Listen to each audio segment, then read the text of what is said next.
What's up, everybody? It's me, RJ, here, hosting today's PlayStation Plus podcast special on Ubisoft and Gearbox at E3. And I got a special guest with me today. It's Mr. Eddie O. My Diaz. What's up, Eddie? Oops. What's up? Yeah, man, E3 season's here. Are you excited? Yeah, I don't know what to expect. I don't know either. So today we got Ubisoft and we got Gearbox. So Ubisoft is about to start in just a little bit. I'm going to pull up the thing right now. Share the audio. Twitch right here. And yeah, I mean, they got Watch Dogs, as you see right there. They got freaking Assassin's Creed. They're working on the Star Wars game, so maybe that'll be here today. Beyond Good and Evil 2, I mean, there's a lot of different things that could be here. I don't know. I mean, is there anything that you kind of want to see, or are you kind of just like, I'm game for anything? I'm game. I don't know what to expect. I'm saying I really don't. So we just have to wait and see. All right. Yeah, I mean, Far Cry 6 is coming out too, so that'll be interesting to see if they show more from that game. I'm hopeful that it won't be like super cringe, like no more Just Dance stuff. Because sometimes in their press conferences, they used to do like these huge segments for Just Dance. Like, it's the same damn game every year. Stop it, Ubisoft. Stop it. But yeah, I mean, Watch Dogs has that big DLC, as you've seen right now. They got the Aiden Pierce coming back to Watch Dogs Legion, and I think his name was Wrench. Yeah, Wrench from Watch Dogs 2. So they're coming into the game, so that's cool. I guess I load the chat real quick. Anthony, hello. Saggy, what's up? HG, the homie HG is here.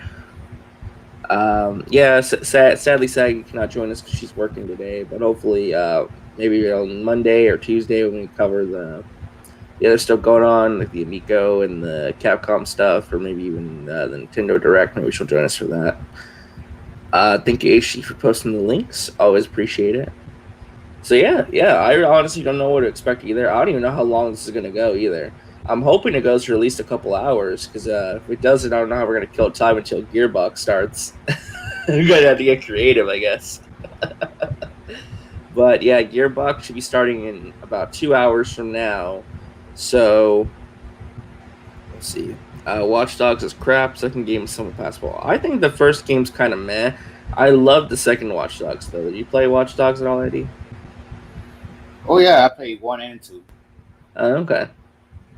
Mm-hmm. I didn't care about Legion though. I didn't really feel like buying it.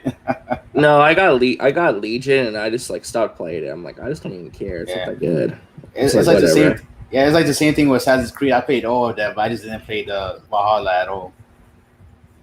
Yeah, for me, Legion is like I just couldn't get invested in anything because there's no main character. It's like it's just NPCs. Yeah. Like, there's no character I can get attached to. It just kind of felt like meh.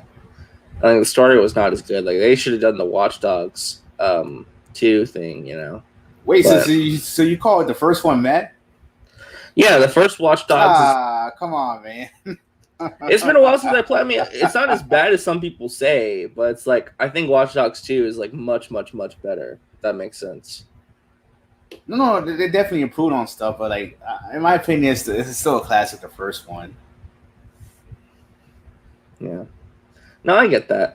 I haven't played the new Assassin's Creed games. I didn't play. Yeah. What was the one that came out before Valhalla? What was it called? Odyssey. Yeah, I didn't play Odyssey and I didn't play Valhalla. Yeah, I despise Odyssey. Oh, why is that?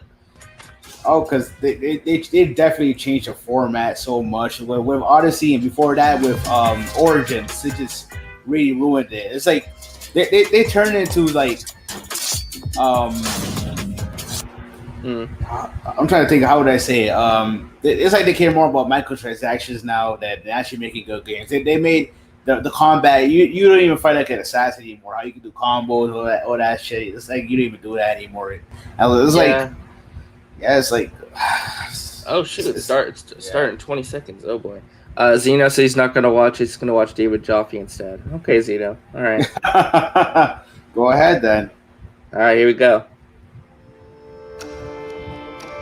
If the audio is good, let us know, guys. Is it too loud? Would you rather mute it like this, maybe?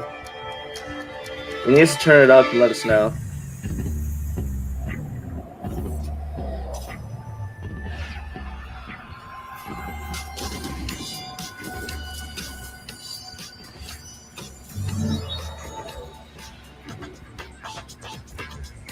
Hi, everyone, and welcome to Ubisoft Forward. I'm Neelam. And I'm Yusuf. We're so thrilled to be back hosting Ubisoft Forward. Over the next hour, we'll be your guides to all the latest news and exciting announcements coming from Ubisoft. We've got so much in store for you today, including deeper looks at Far Cry 6, Riders Republic, and Rainbow Six, plus a few other surprises you'll find out about soon enough.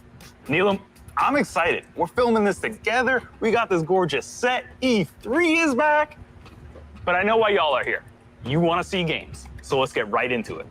The Rainbow Six operators are facing off against an evolving and deadly threat.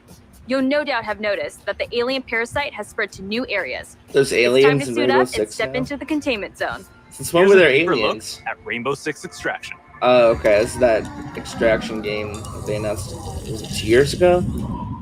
I used to feel so much peace staring into the heavens until a piece of it fell.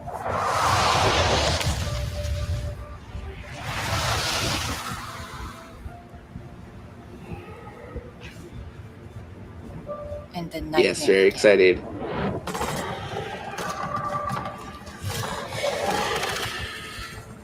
We thought it could be contained. But it evolved. So we did too. One of our own is MIA. I need an extraction team, now. If there's a way to stop them, you will find it. But I know I wonder if they changed the concept of this game because of the You pandemic. 'Cause will initially it was find called Rainbow Six Quarantine. first. Okay, the plan. Nomad, secure our exit. I'll take out the nests. That's fine, Zibada. I have your signal. Let's go. We are already out of the nests. Incoming! Clear the area!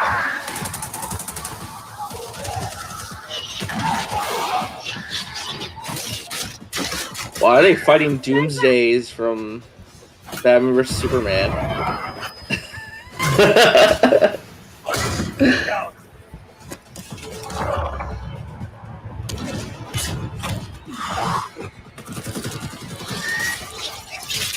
Clear. Let's move up.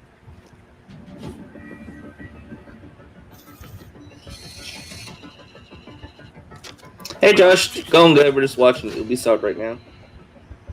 I found her. Hey, Bada. Hold on.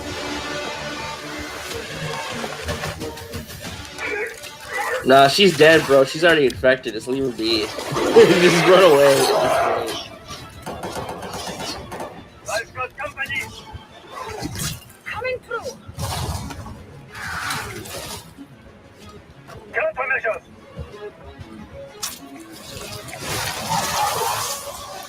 Check. Make for the exit. An apex!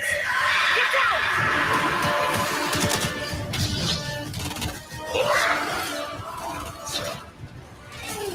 Yeah, look out! I don't have the gun. Not so fast. Target the breacher!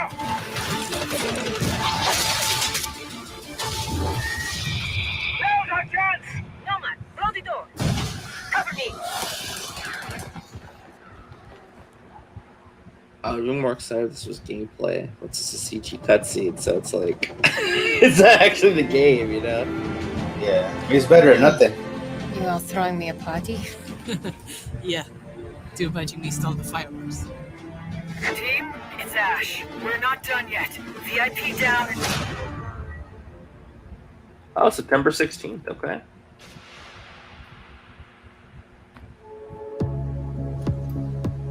We're gonna get gameplay though.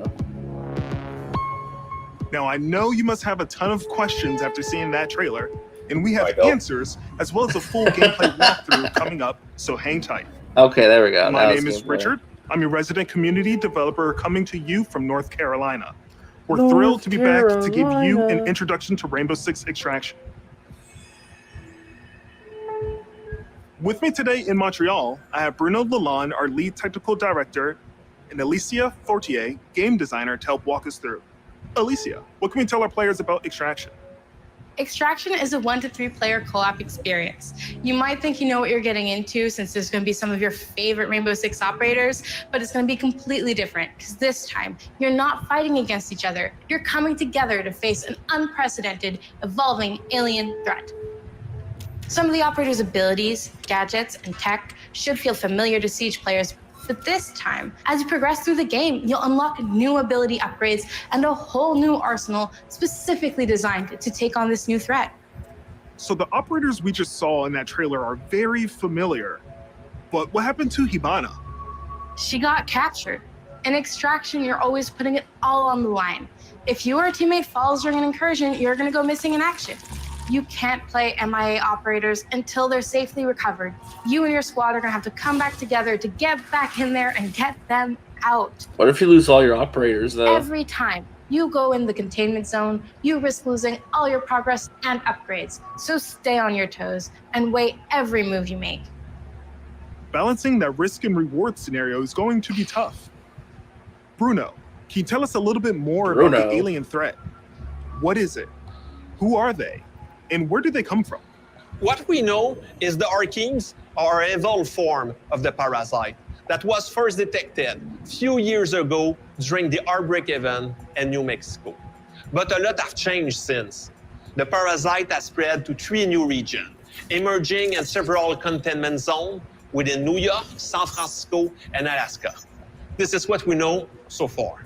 Within the containment zones, the alien ecosystem is in a continual evolution as incubation nests and their sprawling tissue spawn procedurally, taking over different areas of the map and reaction to the player presence. The parasite is always spreading, always evolving, but it didn't look too happy about the operators disturbing their new home.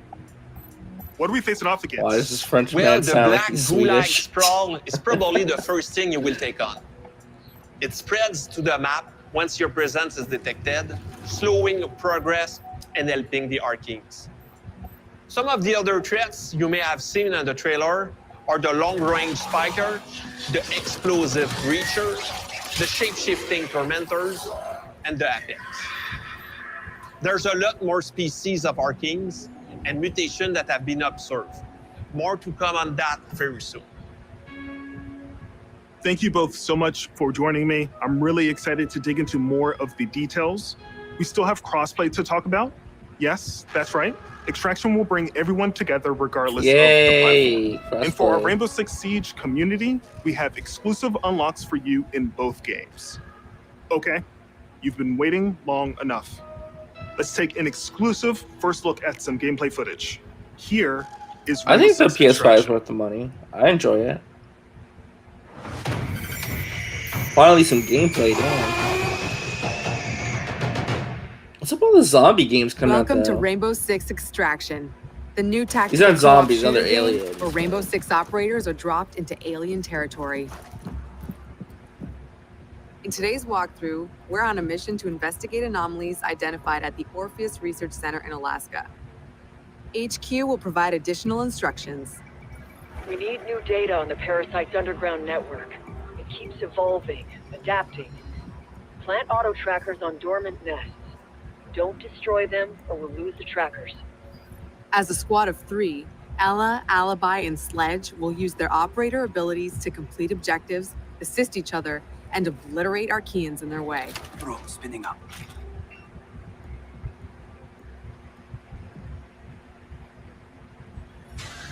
That's a grunt. This really just looks like Easy Rainbow for a Six nest to Siege with an incubate alien into life, coat paint on it. Not so easy to eliminate in large numbers. Converge on location. Nice and quiet. Did you play Rainbow Six already? Intrusions in their ecosystem, No. including No, operators. no, me neither. My target. So stealth tactics are the way to go. Visual on nest. Place auto trackers for our React scientists. Auto tracker activated. Visual hostile. Auto tracker activated.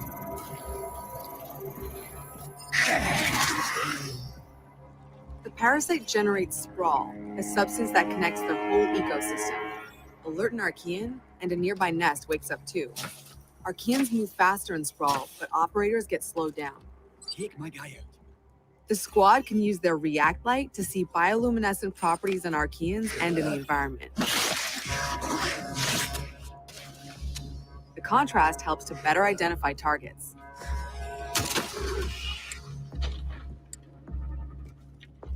Nest mapping complete. The scientist just gave me the thumbs up. Good job. Identifying Archean variants helps the team determine the best approach to take them They're out. on via backwards compatibility, I believe. So yes, you can play them on PS5. Spotted a rooter. It can immobilize anyone in front of it. Oh, So jeez. Sledge will swing around back.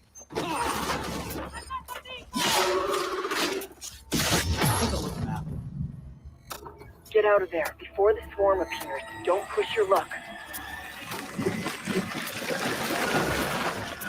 Yeah, nasty. Go!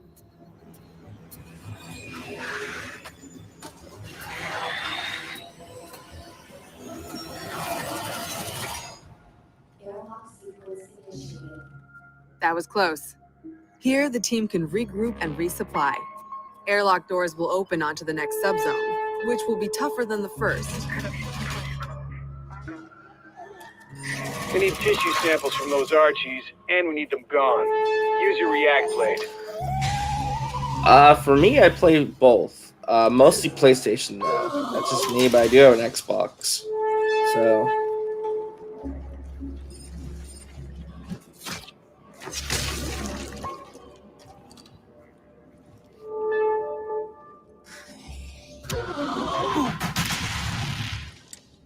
It's right there.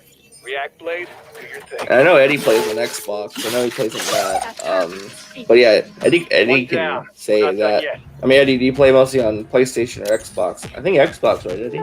That's your target. Don't put it to death just yet. Get that sample. We've located a spiker. It can fire armor-piercing projectiles. I think you're Alibi muted. deploys a Prisma hologram. No, I was talking to you. Oh, okay, sorry. I was just asking, Josh was asking if you're Xbox or PlayStation. I have both, but like I said, I think I feel more like intel an they collect, Xbox the person. more tech they'll have at their disposal to fight off this threat. Hey geeks, what's up, It's all man? about teamwork Hey, if you to want to outsmart the watch enemy. this with us, you're welcome to. This is the Ubisoft E3 thing. This is Rainbow Creating Six a choke point Extraction. is a It's good kind of like idea Rainbow to Six increase the Siege, but with arc aliens. Eyes on hostile!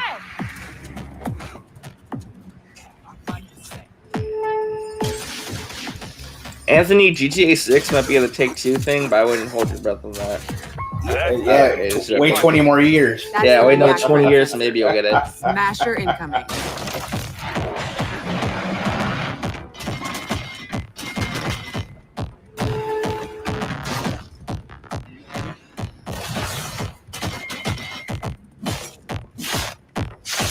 Wow, that did it. We'll take out the leader. No leader for the Archies to follow. Another objective completed. The squad can either exfil at the extraction point to bring home the latest intel or move to the next airlock. The third subzone will be the most challenging yet, a true test of both tactical team strategy and operator reflexes. Some Archeans are responding to an elite as if they're communicating. No way we'd let them mobilize against us. Hunt them down until the elite comes out of hiding.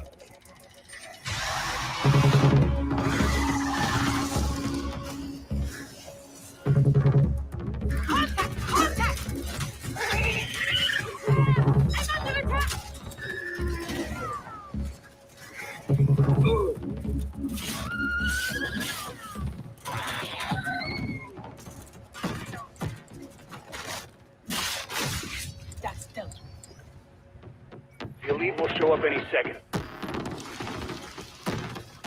Enemy located! Eliminate my target! I'm compromised! Eyes on hostile! I mean, what are you thinking of this so far, Eddie? I mean, I don't know what to think, to be honest. We have an operator in It's just station. kind of just like, eh. Yeah, it's just An there to be operator is there. now Like, I MIA. don't think I'm gonna buy it or anything. I don't know if you can hear this, but we're mounting a rescue. Hang tight.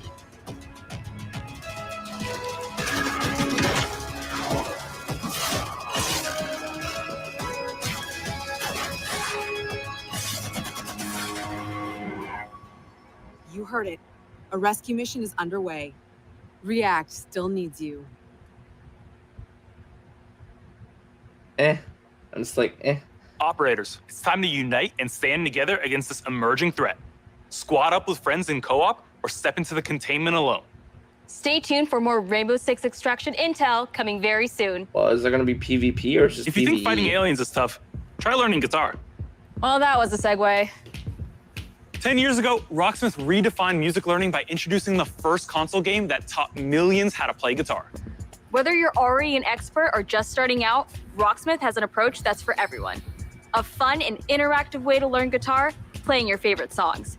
And in the decades since its release, our community and its impact have only amplified. Way to learn guitar, this year, let's turn it up to 11 and see what's next for Rocksmith. Rocksmith. Oh no, I'm gonna get copyright struck. No.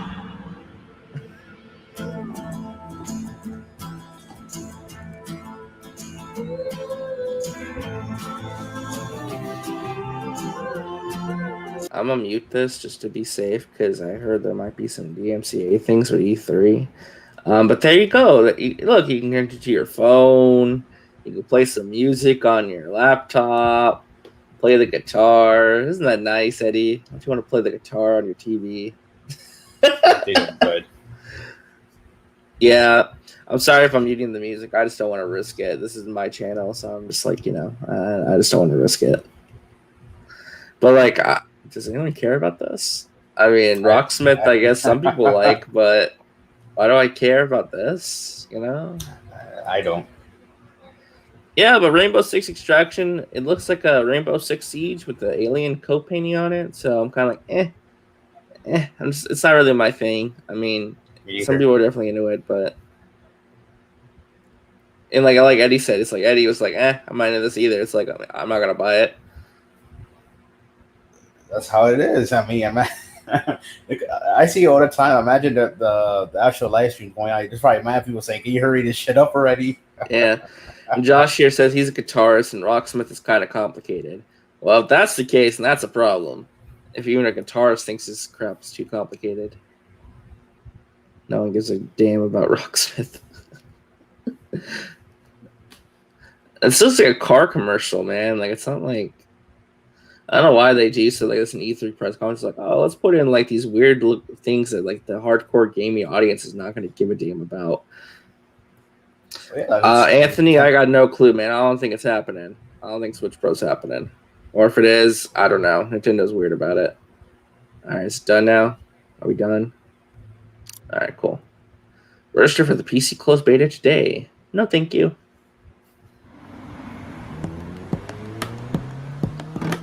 I'm Arthur Von Nagel, producer at Ubisoft San Francisco, and Rocksmith has truly been a dream project for me. As a lifelong gamer and a touring musician, Rocksmith is what I wish I had when I started learning music. And that's why I'm thrilled to share the next evolution of music learning, Rocksmith Plus, a new interactive music learning subscription service available this year. Learn how to play guitar and bass by playing along to master recordings of your favorite songs. Connect your instrument to your PC, console, or mobile device and get real-time feedback as you play. Connecting with Rocksmith Plus will be easier than ever now that you can use your phone as a microphone. Download the app, log in, sync to Rocksmith Plus, set it down, and play along. Now, acoustic players and electric players with amps can use Rocksmith Plus with no extra gear needed. It's a game changer. And we're excited to reveal Rocksmith Plus will have a huge amount of songs at launch. All songs in the library will have chord charts that'll be perfect for rhythm players who want to learn the foundation of a song to hum and strum along to. We'll still have the note-for-note, authentic arrangements for players that want to play songs exactly how the artists originally played them. And each week, we'll release a steady stream of new authentic arrangements to keep growing that portion of the library. We're also introducing the Rocksmith Workshop, a new tool that lets users create. I mean, this is cool, but does this need to be an E3 press conference, my guy? Your subscription will give you access to all those songs. More content than ever before, including genres beyond rock. People who are into guitars pop, and rocksmith, hip-hop, but country, Latin, R&B, all sorts of metal subgenres. We'll have music from all over the world, from big stars to indie darlings. It's the most diverse song library ever seen in music learning software. Rocksmith Plus will still have our proven practice features like adaptive difficulty and riff repeater, which let you practice and learn at your own pace, or slow down and repeat tricky parts until you master them. We've improved those features in Rocksmith Plus and are introducing new ones. Beginner and intermediate players will benefit from more personalized learning, thanks to an enhanced recommendation system and more robust progress tracking. Players won't just see their growth on a single song. They can now monitor their progress technique by technique across the board, and overall offer a better sense of how can we move this along? I'm falling asleep over here. Advanced players will be happy to know we're introducing a new Rocksmith tablet review.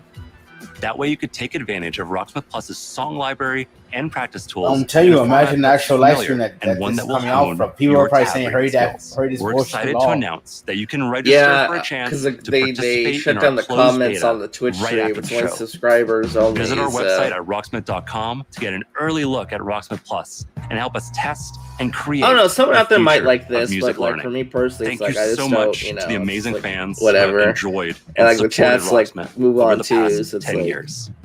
Let's jam together with Rocksmith Plus for another 10. 2 more after this. Hey Nick, what's up, man? Register now for a chance to play the I'm not sure how I Rocksmith feel Plus about beta. Rocksmith. I mean, it was always kind of cool that it Summer's existed. coming, and nothing gets thrill seekers' blood flowing like bright I don't sun know. and fresh trails. I don't know when Riders he's Republic really will want give their Rocksmith just again?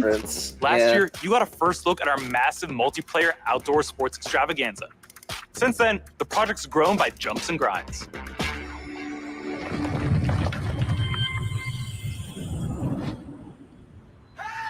I just want a new Rayman game today. That's all I wanted.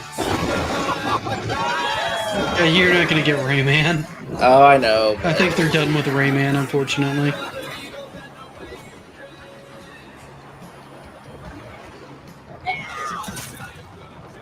Greetings, thrill seekers. What is this? It looks like they're trying to do The Fortnite. Republic's stomping ground. No, Badly? I don't know what From this here, is actually. you can meet like-minded riders, manage your career,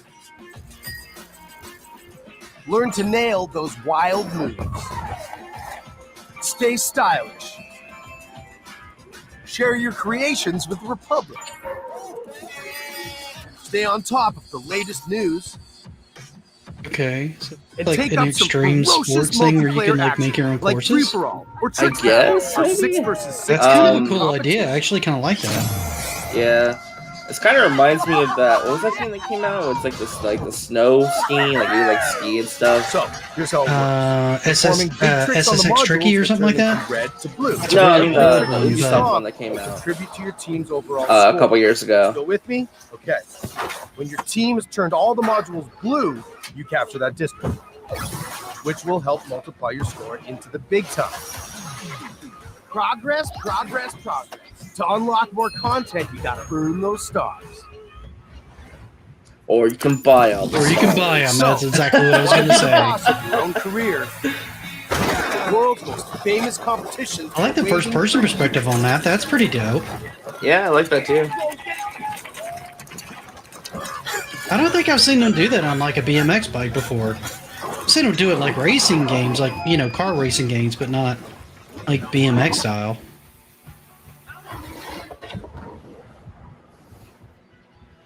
Now, some might say the best parts of the Republic can be found in the city playground.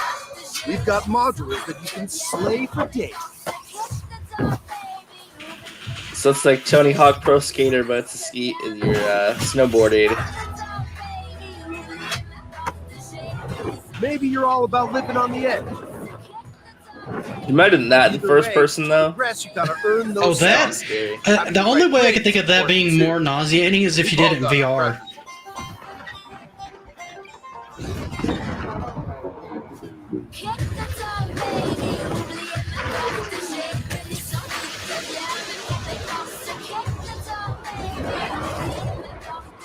I Are these just? Yeah, they are. They're those jet glider things that people have kind of made. All right, I get it. Like Sometimes a propelled you just fixed wanna wing. I always explore, thought people that use those were bathe in insane. Yeah.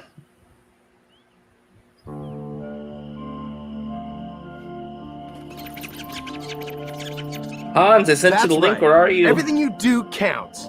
Getting those stars means more rad to be had, and the Republic will abide. There's always something awesome to do as you reach new milestones and unlock more challenges. It's the Red Bull Joyride, people. It's infamous. It's spectacular. It's That's the what it biggest was called. It stage was called in Steel Mountain. Steep. That Ubisoft game. It's like all the snow Guess what? boarding stuff. It's like You can Steep, play it but it's like versus your everything friend. now. Huh. There is so much. I'll admit, I kind of like this. It's kind of neat. I wonder if Yeah. this is like an always online thing, or if you could just do tracks like solo and More stuff. events. I'm gonna guess it's gonna be always online. I just got a feeling. I'm kind of getting tired of that. okay? That's kind of getting old. And a natural outdoor playground for you and your friends to enjoy any way that you want. When we say fun with everyone, we mean it. Look at all these riders. Oh, that looks Does this speak to crazy. you? Oh god, that looks Don't like a miss out Fall on Guys mass nightmare. Races. It really does. You know people are going to be knocking each other off. Oh yeah. I like the jetpack stuff. That's kind of cool. Yeah, the jetpacks look pretty dope.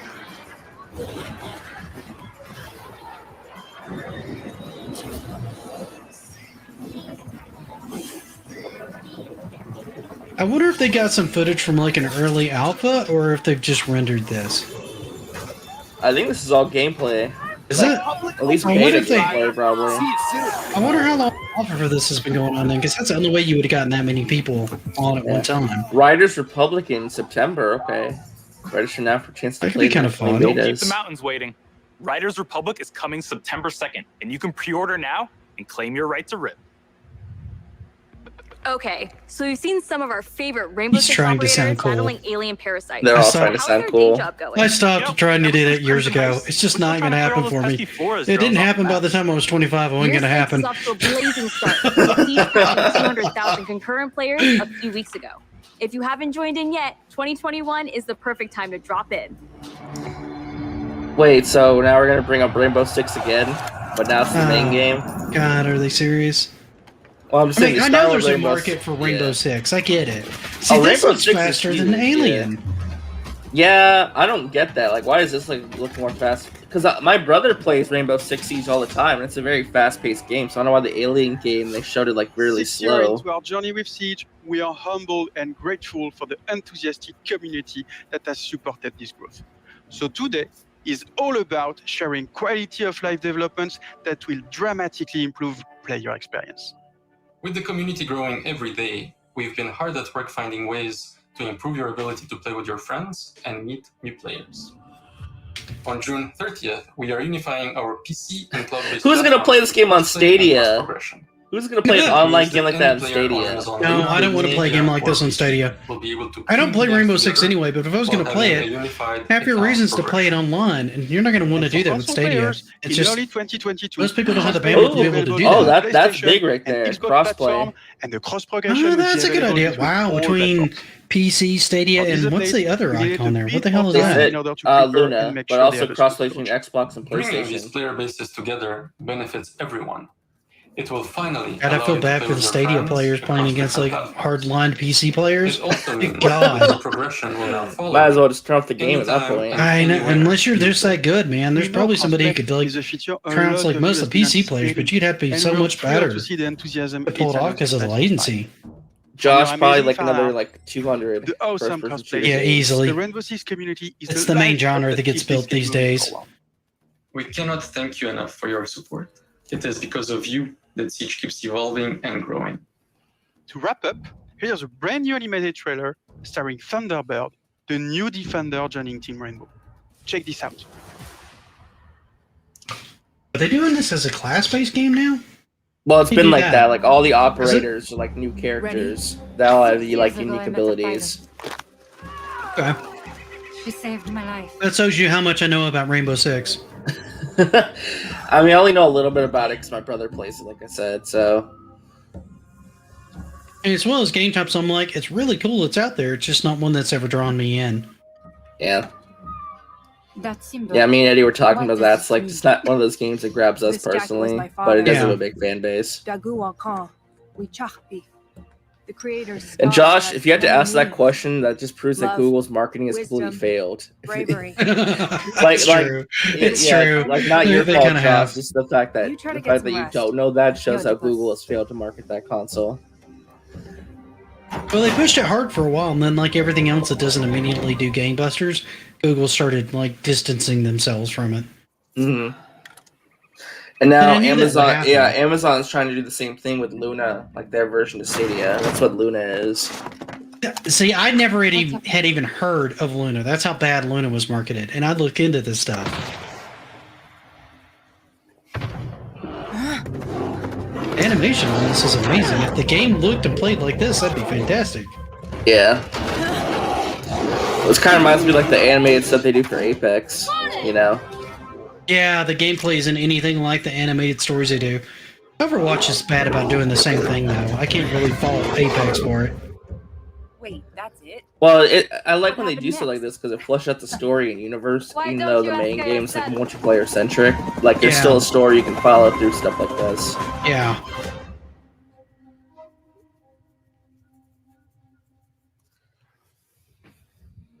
New projects aren't the only things to be excited about this year. Take a look at the incredible updates coming to our live games in 2021. Ew, live service games. Wait, I saw a Ninja Turtle. I did too, but I don't know where they're going with that. But I could have swore I just saw it in that, like, what almost looked like Brawlhalla game. For Honor still getting updates? I didn't even crazy. know For Honor servers were still up. I thought that game died out. Trackmania. I've never even heard of this game. I will admit, I kind of like it. It's sort of like a Fall Guys meets Hot Wheels. Like Hot Wheels, yeah. That's not a terrible idea. Oh, it is Brawlhalla. Oh, I guess it is. Okay. I had a hard time getting into Brawlhalla. It wasn't bad. It just never pulled me in like Smash did. Yeah, I like how they have these characters, though. That's cool. The Ninja Turtles are everywhere, man. They really are. They're marketing the hell out of them now. I forgot the Crew 2 was still a game that was out. I never really followed racing games, so I have a better excuse of not knowing why this exists. I have a hard time getting into sports games and racing games. They're just generally not my forte unless it's a kart racer. Yeah, me and Eddie were talking about Watch Dogs Legion. We were kind of disappointed by it, but I am excited that Aiden Pierce and Wrench from the last two games are coming back, so that's cool. I don't know, if this popped up on, well, this is Ubisoft, so it wouldn't, but I was about to say, if it popped up on, like, Xbox's service or, you know, EA Play, which would tie into there, I'd probably try it out more. I've just not heard enough about Legion, about Watch Dogs in general to really draw me in. I didn't really play the first one, and this didn't look much better. Oh, this horrible to the latest game. Teammate update. Ghost Recon Breakpoint keeps evolving. Yeah, I heard thanks this game to was your horrible. feedback. But that's not all. As 2021 was marks the that a 20th Terminator? anniversary of the Ghost Recon franchise. I don't know. I looked away to read chat for a second. That there are still many more surprises to come. Yeah, I never, Josh, I never got into the Need for Speed series. I don't know. Just me and racing games, I just never got into them. There's nothing wrong with them. It's just not a genre that I lean towards. Yeah. What about you, Eddie? You into Just Dance has racing always games? been about connecting with friends and family. Oh no, Here I at definitely PPP, don't like there racing are no games. bad dancers. Yeah. So move the I told coffee you, table, I alert told the you, local they're gonna talk homeowners about Just association, Dance. and let's Like get every E3, they gotta talk about Just Dance, even though it's the same game every year with new songs. I was about to say, they give you new songs. I mean, what else are they going to do with Just Dance? I mean, be honest. Other than give you new tracks. Just Dance 2022. Oh god, a very special guest. Who's a special guest? Hello, my name is Todrick Hall, and I'm a singer, dancer, actor, director, and choreographer. I am super excited to announce that my song, Nails, Hair, Hips, Heels, is going to be a part of Just Dance 2022. Face, eyes, then waist, thick thighs, you, me, I can tell everyone here is super excited about this. But that's not all. Oh no! For the first time ever, the Just I don't Dance really know where to team go with him, to be collaborated honest with you. an exclusive He has like version of 90 my jobs. song for Just Dance And 2022. I mean, he's clearly doing his own thing, so I guess that's cool. No, I mean it's cool for Just Dance fans, I guess, but I'm not really. I've never heard of this guy before. Just His Dance music, allows so. people to express themselves through dance and to celebrate who they are and their individuality. Yeah. 75 YBA who? I hope that this song brings you all so much joy. Eddie, do you know who this is? With the group, to work out, I think I heard about him before, but like I say, I actually don't give a fuck at all. So, Dude, this is like me. This is like me watching the Macy's like Thanksgiving Day parade. It's all like YouTube stars that like don't have any contract, that don't have any music in the stores.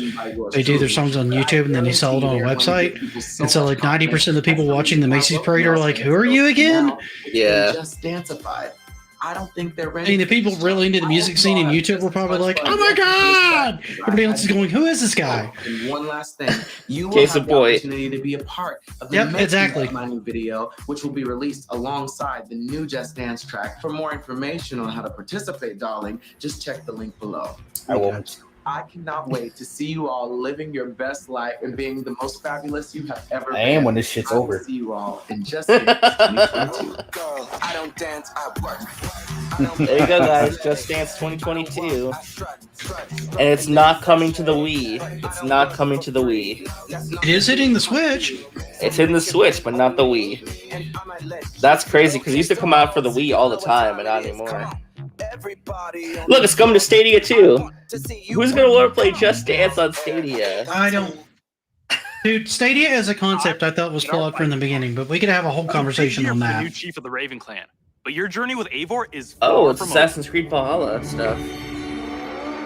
Yeah, Eddie said he wasn't really into Valhalla. He wasn't rocking with it, right, Eddie? Assassin's Creed has been dead for like 3 years already. Yeah. Dude, I couldn't get into Assassin's Creed starting with 1. I got into Black Flag a little bit until they actually made me play Assassin's Creed. I just wanted to be a pirate. It was the only part I had Black fun Flag with. was amazing. I love that In game. Yeah, it was a November good game. 2020, we released Assassin's The Creed moment they Valhalla. had me following people around in town and trying to like, you know, sneak past things and zones where everybody'd spot me in 2 seconds, I'm like, I'm not really having fun with this part of the game. Can I go back being a pirate again? Viking leader going on a quest to fight for a new home is an adventure that resonated closely with many of you. Not me. I certainly had fun That exploring we should have been England with Eivor. Done a couple of years ago, guys. Dying a slow death, I mean, that's had a longer run than almost any other console that I can think of outside of maybe the PC Engine. We're amazed Yeah. to see how you dedicated yourselves to the Viking lifestyle. You've led more than 300 million raids in total and I don't built more care than anymore. 100 million buildings in your settlements. Congrats. Eivor still has a long journey ahead. And we've been You know what? They did a better. I will give them this, Chad. They did a better job on this one than I thought they were going to do. Because how in the hell are you going to make fucking Vikings, goddamn assassins? It just doesn't make sense. The fact Well, they got as they made it close more as like they an did is action kind of game, yeah. awesome. Yeah. We added community requested tweaks and features too. For instance, we'll be adding one. I hope they can talk about the Star Wars game they're developing at least. Yeah, I want to see the Star Wars game too. What are they actually going to like bring like anything decent to the Star Wars franchise? I mean, They said it's going to be a single player focused game. So that'd be cool. Is Ubisoft doing it? I thought. Yeah, they were- it's Ubisoft. It's That's Ubisoft. right. Ubisoft got part of the contract because EA doesn't have thank you for your exclusivity patience anymore. and I support forgot of about the that. yeah, they're trying to turn regular free Assassin's updates, Creed into like we're also Witcher. building on Nah, Eivor's nah, story in that's the not world of Assassin's Creed. Assassin's Creed Valhalla through game expansions. Drafted the Expansions. Druids released a few weeks ago, allowing players Are these to expansions explore any good? Ireland and battle a mysterious. I don't know. You get to go The to children of Ireland. Danim. That's cool. And you fight evil voodoo cults, I guess. In our I heard second okay upcoming things about expansion, Valhalla. You'll get I just- to relive the I don't know. I just heard it was way too long. Like they're making the This is games the way most too long, ambitious like battle 200 in hours Viking plus history, just to finish the taking story. It's place like that's in war-torn ridiculous. Francia. That's the biggest complaint I've heard about it in recent years. To uncover enemy secrets, Even from hardcore fans, they're like, strategic alliances in order I don't want to spend safeguard 200 hours in your plans game anymore. I mean, it's just too much. Players may be excited It's- to learn that It's the complaints is that Assassin's Creed doesn't feel like Assassin's returning. Creed anymore. This means Mm, you're that go too. for a mission. Well, they added How you like a achieve it leveling is up system to and you. all that stuff and like base building and Expect new it's abilities. gotten cluttered. Yeah. weapons, gear. Sometimes it's just too much. If they streamline their games more and just like make them like tight, Watch out for the 20 to 40 hour experiences, that would be much better. Well, and I think it'd be easier on the budget too. They always complain that there's too much of a budget on AAA games, and I'm like, well, if you gave me a tighter focused experience, it would cost you less, and you could still charge the same. It will be free to all who Hey, own Firewater, Assassin's what's up, Creed man? Valhalla. What's up, Firewater? Explore the world and take a deeper dive into the history of the I don't know. Do you think people want like a smaller, tighter experience out of it, or do you think they're used to getting this many hours? No, I think people want a tighter, like more, and follow them in their tightly knit experience. I don't think people wanted like, because it's like 75 YBA said, they don't want this grindy 200-hour experience to get through the story and stuff. Supplement your That's what they do now. The Discovery Tour Viking Age will I like the Discovery Tour thing though, where it's like a museum where you it's a virtual museum for like education purposes. That's a cool thing they do with Assassin's Creed now. That the game well into its second year. Oh, hold up. I wonder if they're a little concerned that we're already working on they don't have a good enough story to be able to pull it off without adding all this grindy stuff into it, right? I just want a present day game. I don't think. I wonder if I should go ahead and preemptively ground Saggy. Maybe. But no, this is cool though. They said that for the first time ever, they're going to support an Assassin's Creed game for another year. So maybe like the game, like I don't think it's going to be a new Assassin's Creed game this year. I think they're just going to keep supporting Valhalla, which is good to see. They took some time off before. We also have news about the movies and TV series we've been working on. Oh no, movies and Our TV. Ubisoft Film and Television team has some exclusive talking content about? to share. Up first is Mythic Quest, the workplace comedy set in a game development studio that's streaming on Apple TV+. Has anybody watched this? Here's a look at No. what you've been missing before the upcoming season finale. Why are they doing this? They do this at the Summer's Game Fest, promoting movies too. It's like, come on, that's not what we're here for This is an E3 involuntary for. reaction to Being inspired. I was emotionally manipulated. What's the difference? I'll give them that. That was kind of a funny line. That's it. Except make it about me and not the world. I feel really seen and heard. I don't want to see you or hear you. Is that Ashley Birch? Yeah, it was. She emotionally manipulated us. What's the difference?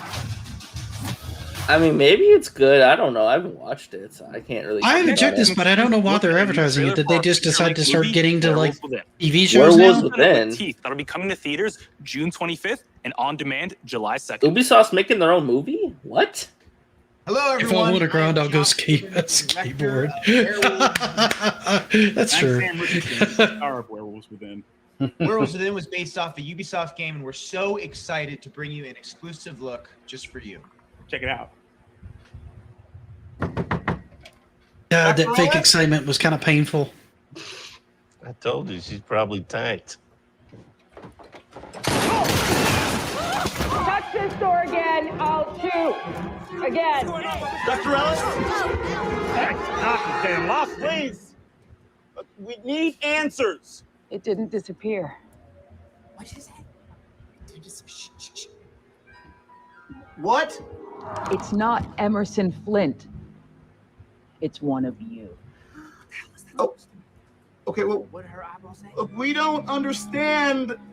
Please come out. I'm afraid I can't do that, Ranger Wheeler. You could be one of them. What is it? One of what?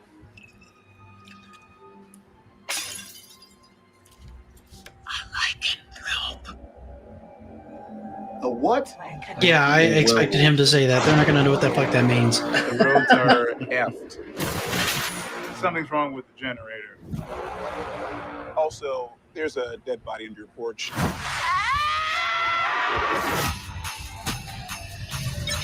Yes! I'm gonna go get a croissant. Out of curiosity, who is packing? We having a good old-fashioned sleepover with guns. I'll admit, this looks kind of like a fun show. I just don't understand why it's on a video game. Yeah, like I guess it's cool because Announcement thing. Ubisoft is making movies now, but like, Yeah. I'll see this when it hits Netflix. Maybe. I'm not gonna I was about to say, if I saw this as a trailer in the theater, I'd probably watch it. AT&T lady? Yeah, it is. What the hell? I ain't I gonna mean, if I lie. saw that as a trailer before a film, I'd probably be interested. I don't want to see it on E3. I just don't have any interest in seeing it here. On-demand Yeah, platforms. exactly. No hero story is Is this an complete without a SNL great skit? rival to match them. Partially. After all, even the most vile tyrants, the star of their own narrative. When it comes to memorable villains, no one does it Yeah, better than Far Cry. Let's go. I'm excited for Far Cry 6. I can't wait for this one. Dude, I was so disappointed with 5. I can't do it anymore. I think this looks way better though. Abuela, what the hell I'm gonna do with baseball cards? Do you have any idea what these are worth? Let us through. Quiet. Marco, always making new friends. Danny, you're late. Where's Alejo? He gave up his ticket for his family. Hey Hans, what's up, man? Alejo is an orphan. Why are you excited for Far Alejo's Cry? not going anywhere. Because it looks great. You see Come the on. trailers and gameplay. It looks awesome. Let them on. And look at Danny. Look at Danny. She looks like a cool main character. So I'm man. excited. And he got I Giancarlo swear to Esposito God, as the villain. swear to God, if they This is pull like me the out of my sixth gameplay one. to go randomly fight a boss, I'm gonna hurt somebody. I hated that in Far Cry 5. It drove me insane. Sometimes companies you know when it's Don't worry time about for it, a game to Marco. die. Here. That's all I've got. I don't know a company that's Have has a you guys franchise seen? like this You that can knows have when they need a to die. pet. You can have a pet dog with wheelchairs as part I of the saw back that. end leg. I saw That you looks talking about amazing. that. We That's pretty survived. funny, That's all actually. I At the orphanage, same as the academy. How's it going, by the way, Hans? Huh? How's it going, by the way? No, this is a fishing boat. No. Sorry, buddy. You're gonna hear me chewing. I got water ice over here. It's delicious. Oh, it's so good. I mean, Eddie, are you excited for Far Cry 6? I don't know, 'cause I was never really a big Far Cry fan. It looks interesting. I'm saying I don't know. I just see more, I guess. Firewater. I was never a big E3 fan. Oh, That's kind of a fair point. I love E3 even if it's bad and cringy. Oh, look, there he All- is. There's All the Giancarlo. Far Cry games have the same plot, the same exact plot. He was el presidente. Mi papá. Yeah, they do pretty much. We would go out on a boat, just like this, and we would catch the fish and then release them. He would say, "It's not always about your stomach, mijo. It's about the challenge." Except when he caught a big, fat, juicy marlin, he was too proud to let that fish go. See, no! You have poison, Yana! You have poisoned your sword! Oh, damn. You didn't see that coming? Really? Today. Haven't I? RJ, you're smarter than that. Diego! I'm gonna punch you, Hans. No. What are you guys fighting over? I don't know. Oh, I shoot. have got you, mijo. Now it's time to bring you home. Was it Miss Marvel? I don't want this anymore, Papa. No, that's the No son from the choice. first trailer. Let them go. They can work. Make Viviro. Truth or lies? Truth. They could be good workers. They could help rebuild paradise. But if you wanted them to live, you would have never set foot on his fucking boat. 13 years old. And Diego has such compassion for his people. These fish, we will catch and release. Okay, that's interesting that it's like a dichotomy. You know, the son doesn't want to be his successor and stuff, so you gotta like decide the future of the country with him. I like that.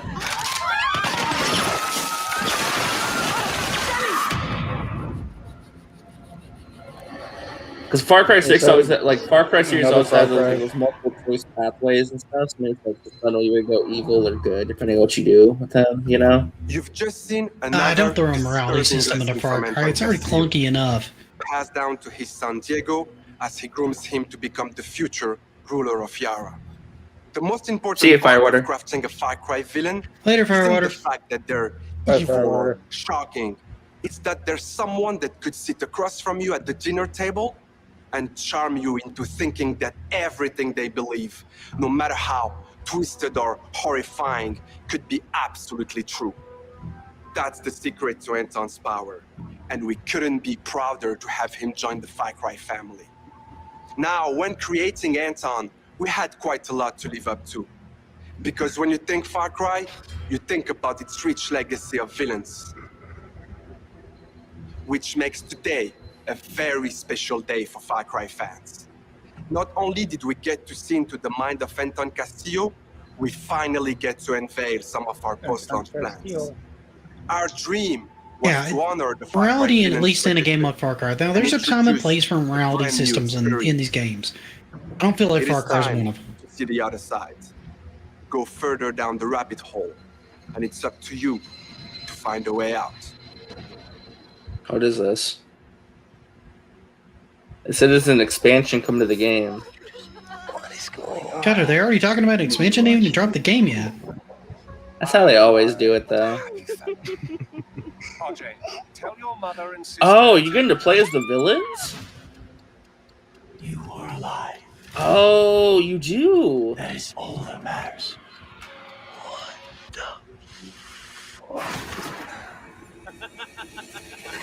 Peekaboo, motherfucker. Where the fuck am I? It's going to be a multiplayer mode or something, or I don't know. like an alternate story. A king who isn't afraid to slaughter to get what he wants. I love I get to play with the villains, though. That's cool. Is this a test? A dream? An opportunity? Then I will not waste it. Are you exploring like their inner minds or something? Or are they pitting them against each other to see who the main villain is going to be? You are beyond salvation. You know what I wonder? I wonder if this is one of the most... You remember there's like a horror game out there where you can play different villains and you're hunting like the heroes. The heroes have to like escape and stuff. Oh, yeah. That's I wonder Dead if by it's something Daylight. like that where like you've got other people that are like either trying to hunt you or stop you from doing an objective and you have to do that. Sort of like an Evolve asymmetrical type gameplay. I wonder if it'll be that. Maybe. That Oh, could be a Far Cry cool 3 idea. Blood Dragon. I need to play this. I heard this was good. I guess it's getting a next-gen remaster. That would be cool. Cool. What do you think, Hans? I never We're beat it. so excited for you all to check Well, out I'm saying, this like, what do you next think game. about that? Play as villains? About Far Cry, I think Far Cry is a dead franchise. Alright, what's this? Having played 5 and the best ending being just walking away in the beginning, I tend to agree. Hold up. Is this Beyond Good and Evil? It's Mario! Wait, what? Mario? What? Huh? It's Mario plus Rabbids 2! Oh, that's right. I knew they announced this. I never finished the first one of these. Wait, Luna? Rosalina? Hold up. Are they going to space? No way. Mario already went to space, didn't he? Yeah, in Galaxy. No, yeah, but like Rabbids. Like the Rabbids are going to space with Mario. Oh, that is way more twisted than it ever needed to be. That's kind of nightmare fuel. Oh, I love the first game, so I cannot wait for this. I need to try to play through the first one again. I got pretty far. I put it down. I never picked it up again. It's pretty good. There wasn't anything wrong with it. I just put it down and just never got back to it. Yeah. I know what you mean. I never played it. Yay! There's finally something here at E3 that I'm excited about. Thank you. I think you're excited about Far Cry.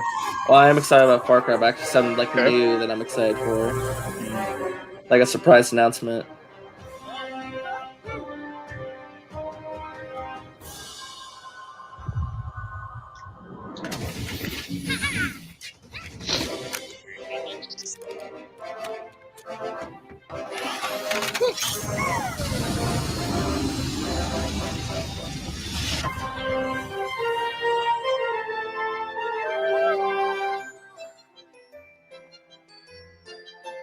It's Rosalina. Yep, there's a Rosalina.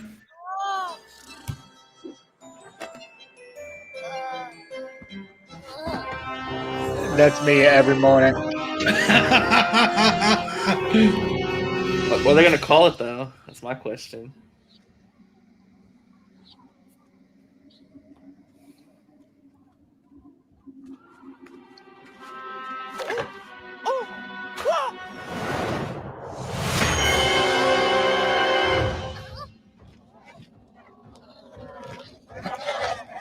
That's interesting. What sort of design is that? They based all the other ones off like other Nintendo franchises. Is that? Oh, it's a Ganondorf Mario the lookalike. only That's one? what it Wait, is. is that Ganondorf? Yeah, yeah, it is. What? Does that mean we could see Zelda and Link?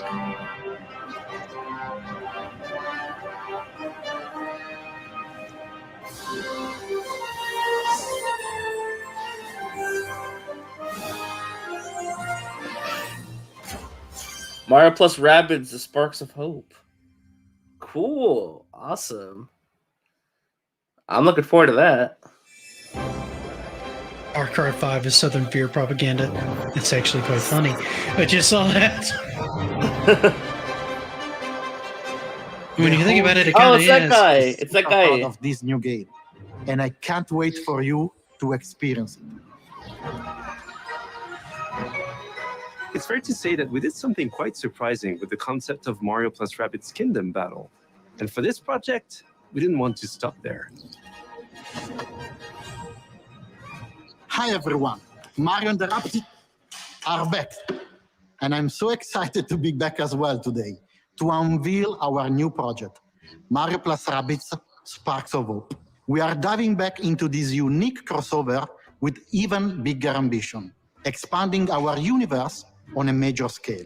This time it's not just the Mushroom Kingdom, there is an entire galaxy to save.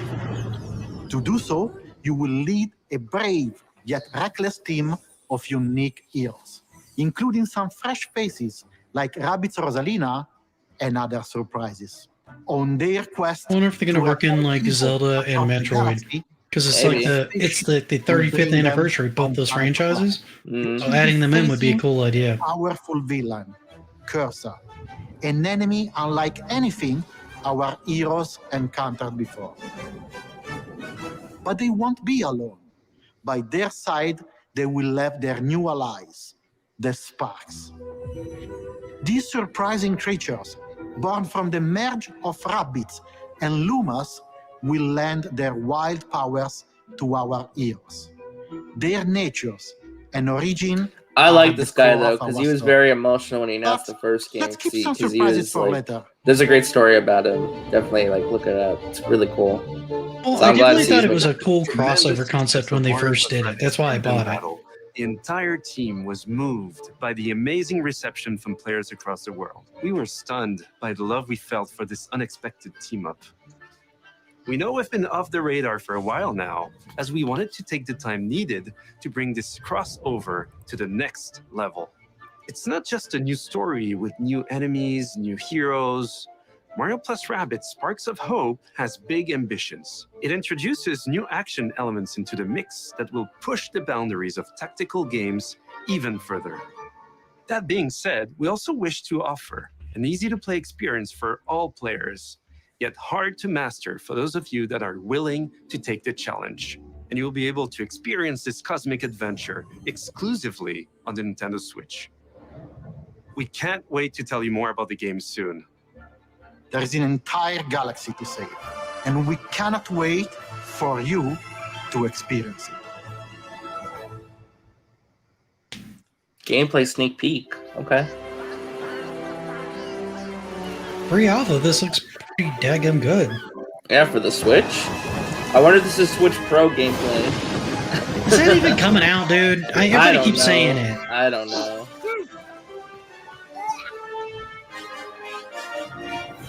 Yeah, because I love the first game, so this is really cool to me. I'm very happy about this.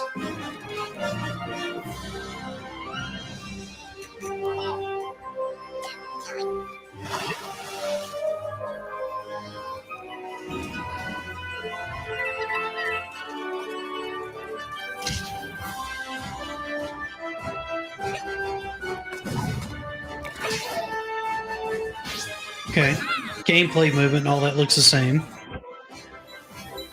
I wonder how they're going to shake up the combat, because the movement range and all that looks the same.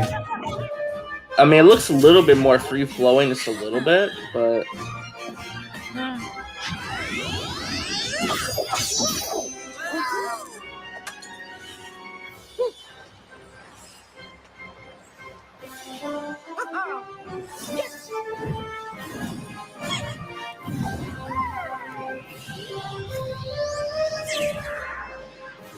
Yeah, the world looks a lot bigger too.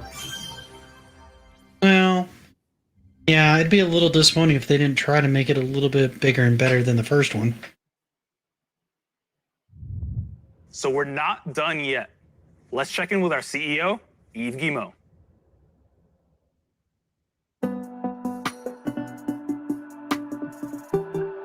So is this the final announcement then?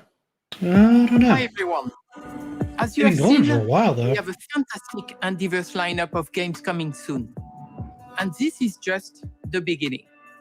Thanks to all the teams at Ubisoft for what they achieved and for always striving to deliver the best possible game experiences.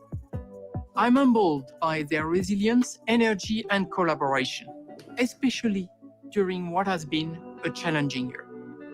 I'm also proud of our industry's ability to bring together millions of players from around the world to share memorable experiences and moments of joy. This is one of the real powers of video games, and it is what motivates everyone at Ubisoft to do our best. Finally, my sincere thanks to you, the players. We appreciate the trust you place in us. Your involvement in our games communities keeps them growing and vibrant. We want to create original, enriching, long-lasting game worlds. And your contributions, feedback, and support make it possible. We also are proud that some of the biggest names in entertainment trust our creative teams to develop games within their universes. For example, you just saw Mario plus Rabbids Sparks of Hope, developed in collaboration with Nintendo, where everyone's favorite Mario and Rabbids characters return for an all-new adventure.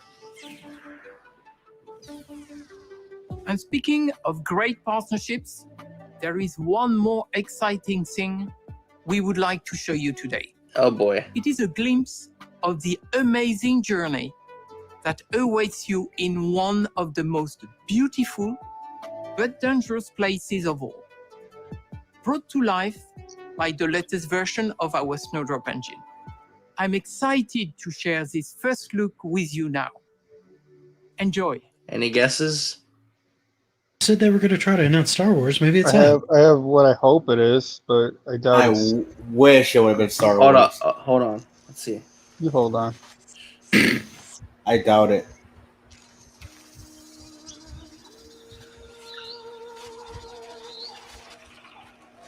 It's either Star Wars or Beyond Good and Evil. Oh, Avatar! Oh, Avatar? I'm sorry, I just can't. It's the most overblown movie ever, and the fact people keep clamoring for stuff on it is ridiculous. Well, they announced they were making this a single-player open-world game, so... I think that would be a cool game, Avatar. It could be cool. Let's see. Great. Looks like they're showing gameplay for the first time, so let's see. It's mostly just the IP itself. The game may be great. It's just the IP itself I feel is way overblown. Maybe this game will make everyone care about the world and characters, though. Let's see. So he's trying to ground me because I'm just not super excited about Avatar. Yeah, I wanted Star Wars, but I guess that's what we're going to sell with it for this other space game, I guess. I will give them this. I've not seen a game in the Avatar world before. So it's kind of a new... I won't say a new concept because I haven't seen enough of the game yet. But at least it's a new IP being brought into the video game. Yeah, and Lewis, world. remember, they're making more Avatar movies. Like the next Avatar movie comes out, like next year or something, or the following year. So it makes sense to have a game come out soon. Pretty sure they filmed it back to back 2 and 3. And yes, they were talking about this game for a while. I just don't follow anything Avatar. I watched the first movie and it was okay. Everybody acted like it was the second coming of Christ or something. It was just an okay movie. I agree. The movie was okay, but it looked great. Yeah, it looked great. You can ride the dragon, so that's cool. Now, I'm kind of interested in this, to be honest. I want to see more on it. I mean, initially it looks kind of interesting, but I don't know what direction they're really going to take it in. I mean, is it going to be kind of like a generic open world thing with goals, or are they going to do something more interesting with it, right? It's probably going to be a generic open world. So Ubisoft likes to do now. Yeah, and that would be kind of doing it a disservice. Avatar: The Frontiers of Pandora. There we go. Coming next year. Story was okay, Saggy. It was very much an environmentalist. Let's shove this shit down your throat. Let's be honest. Apparently this Avatar game got announced in 2017. So it's been 4 years. And I'm gonna tear shit up! Begin the replay!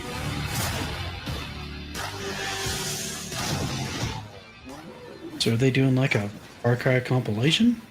No, they're just like letting you know, like just a recap of what they announced. Oh. Because this looks specifically Far Cry. Okay, so I just looked it up. The Star Wars game is not coming for a while because the guys who are making it are making the Avatar game right now. So they're doing Avatar first, then Star Wars. So you have to wait for Star Wars for a little bit. Yeah, I'm pissed then. Saggy, you do realize you can't ground your father, right? That's not how that works at all. I forgot. Wasn't someone else announced that? Far Cry 5 story was awful. What are you talking about? The best ending in Far Cry 5 is where you walked out, you got back in the helicopter, and you left. Thanks to Eve and all of the devs that joined us to share what's new with Ubisoft. Today, we battled some Archeans in Rainbow Six Extraction, learned some new songs in Rocksmith, got an adrenaline rush from Riders Republic. I was pissed when I dumped almost like 30 hours into Far Cry 5. Beat it and got that trash story ending. Then it's a chilling confrontation in Far Cry 6. And teamed up with our favorite man in overalls in Mario plus That Rabbids. saved the press conference right there. Don't go Mario anywhere. plus There's Rabbids, still the more to sparks of come in hope the saved this post-show. whole thing from being a I would say disaster. Avatar was probably the next best thing that they showed. Alright, that's it. So, what'd you guys think? We got time to kill. I mean, we got some time to kill before Gearbox starts. Gearbox I think can start about- Ubisoft dropped off. Their quality of games started getting worse after Assassin's Creed Unity. Yeah, I would agree. Unity really fucked everything up. And then, Syndicate didn't help either, and then Origins, and then Odyssey, Mahala. Unity was a very broken game. I really like the concept. I was waiting for a French Revolution Assassin's Creed game for a very long time, and I don't think Unity was bad, but it definitely wasn't as good as the previous games. I mean, it was the first next gen one, and it was beautiful. When everyone was announced, everyone was like, "Damn, the graphics look stunning." But yeah, it wasn't that good. Well, Ubisoft's going through this weird period right now where it's like there's been threats of hostile corporate takeovers. There's a lot of the drama going on with the sexual abuse allegations and stuff. There's just a lot of stuff going on with Ubisoft as a company right now, right? So they're in this weird period of trying to, revitalize their IPs and stuff and like try and figure out what they want to be next as a company. And, it's interesting, So, I mean, I get it. They need to bring in some new franchises. I think the Mario Raving Rabbids coming back was a good thing. I like that part. I agree with you. That was one of the highlights. I think the Avatar thing is good if they do it right. Now, if it comes off more like, you're just playing, say, Watch Dogs with flying pterodactyls, then realistically, what's the point? You need to do something interesting with it. Do you think? Well, Zeno has a suggestion. If you play as the mercenaries in addition to the blue cat people, what are they called? The Na'vi. That would be kind of cool. That would be a cool online mode where you could do like a controlled space kind of thing that way. That would be neat. Or have the story flip between both modes to kind of fill you in on both sides of the conflict. Oh man, Zeno says here, gay people think the Let's Dance segment was too gay. What? What? I don't know. Eddie looks like he's in a secret bunker. Are you in a bunker, Eddie? Well, let's go through what they announced. Eddie had to go to a safe space. E3 was terrible. I'm just saying. I'm thinking though, because I really hope they don't fuck up Star Wars games. I'm gonna get so pissed if they do. I think the Star Wars game will be okay, because an open world Star Wars game that will work a lot better than what they did for like the Assassin's Creed franchise, how they switched that up from what it used to be. Yeah. It wasn't a good change in my opinion, but an open world Star Wars game will be very successful. The only thing I'm waiting for right now is Jedi Fallen Order 2 or Battlefront 3. That's the only thing I'm waiting for from Star Wars. Are they making a Battlefront 3? I need to play I'm not sure. Wow, so there's just been a rumor. We'll know more in the coming days when the Back for Blood panel happens at E3. But apparently there is a rumor saying that Back for Blood could be coming day one to Xbox Game Pass with the PC version included, according to an official video description that went back to private.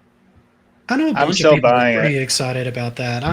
And that game reminds me. I mean, it basically is Left 4 Dead. Let's be honest. It's Left 4 Dead 3 with a different Left 4 name. Dead. I never enjoyed as a solo experience. Like it was only fun when I was playing with other people. Story mode. I think that was the point of the game. Yeah. Because the AI director adapts to how your gameplay. Yeah. And it Left 4 probably Dead. was, but if you picked it up for a solo zombie experience, you were kind of. I feel like you were going to be disappointed. Put it that way. So I'm just gonna go through everything that got announced. We'll just go through it and we'll give our thoughts and kill some time before Gearbox starts. So the first thing they talked about was Rainbow Six Extraction. Hans, Nick, I mean, did you guys have any thoughts on that? I know you guys kind of popped in late, but do you have any thoughts on this Rainbow Six game with the aliens and all that? It looked slow. I don't really understand why it looks that slow when they showed the other Rainbow Six footage later, and it looked like 3 times faster. It needs to be more that pacing to keep it interesting. I don't think it's a bad concept, particularly for people that are into Rainbow Six and that kind of game engine, right? I just think it's a little slow. Okay. Hans, what about you? I mean, did you see any of that gameplay for Rainbow Six Extraction? I did not. Okay. Well, basically, it's Rainbow Six Siege, but like instead of fighting against like terrorists, you're fighting against aliens. And you have to like extract people. It's like a risk and reward thing. You go in, you could lose all your progress and weapons, or you could lose your operative. And if you lose your operative, you have to go back in and try and get them back. Saggy, you're grounded for flirting. That's an interesting concept. Okay. Eddie, what about you? You watched it with me at the start. I mean, are you interested in Rainbow Six Extraction or no? No, I'm sorry. I'm not. It's just I was never into games like that. I just Okay. It is what it is. All right. Well, the next I feel thing like shooters have gotten boring. Well, some of them have. It just depends, Next thing now is Rocksmith Plus. Which is like I guess you can play your guitar and hook up to your PC and other things. It's going to be a PC closed beta. You're able to plug it in on your TVs and stuff. Anybody here interested in Rocksmith Plus? I just question why they brought that stuff up during the event. Like, why was that in the press conference? Like, I feel like Rocksmith has a very niche thing that could just been like a YouTube video they uploaded, It's because they had nothing else to show. Yeah, I feel like if you were going to bring back... Go ahead, I'm sorry. No, that's it. That's all I have to say. They had to fill in some space and make it longer. Make it seem like they're doing more. Yeah. I feel like if they were going to bring one of those old franchises back, bring back Guitar Hero or Rock Band or something. Well, they brought back Guitar Hero, but it flopped. But Rocksmith was more... It was way more technical than the other two. It was less arcadey, and I don't see how that going to have the mass appeal they want it to. Next thing now, Riders Republic is launching September 2nd. That's like that, the motorbike game and like the first person view and all like the different the jetpack stuff and the flying and all that. The sports looking game kind of looked like Steep, which was the last Ubisoft sports game, like the snowboarding stuff. So, what do you guys think of that? Riders Republic? I think that looks kind of fun. I don't know if it's going to be like something that I'd want to like pay full price for, but it looks interesting. They've got a couple of like different types of things, like the rocket bicycles and the jetpacks and all that. That could be fun. Depending on how they execute it, they didn't really tell you much about like what's going on with it, right? Just a bunch of people on BMX bikes and stuff, and the occasional race. They didn't really know if you can be doing teams or Is there going to be like any kind of arena type thing where does it look like you could take over things and like turn things a certain color and control like zones and stuff? But what's going on with that? You know what I mean? I don't know. Yeah, Hans, Eddie, you guys have any thoughts on? Well, actually, first, Eddie, you have any thoughts on this comment by Saggy? She's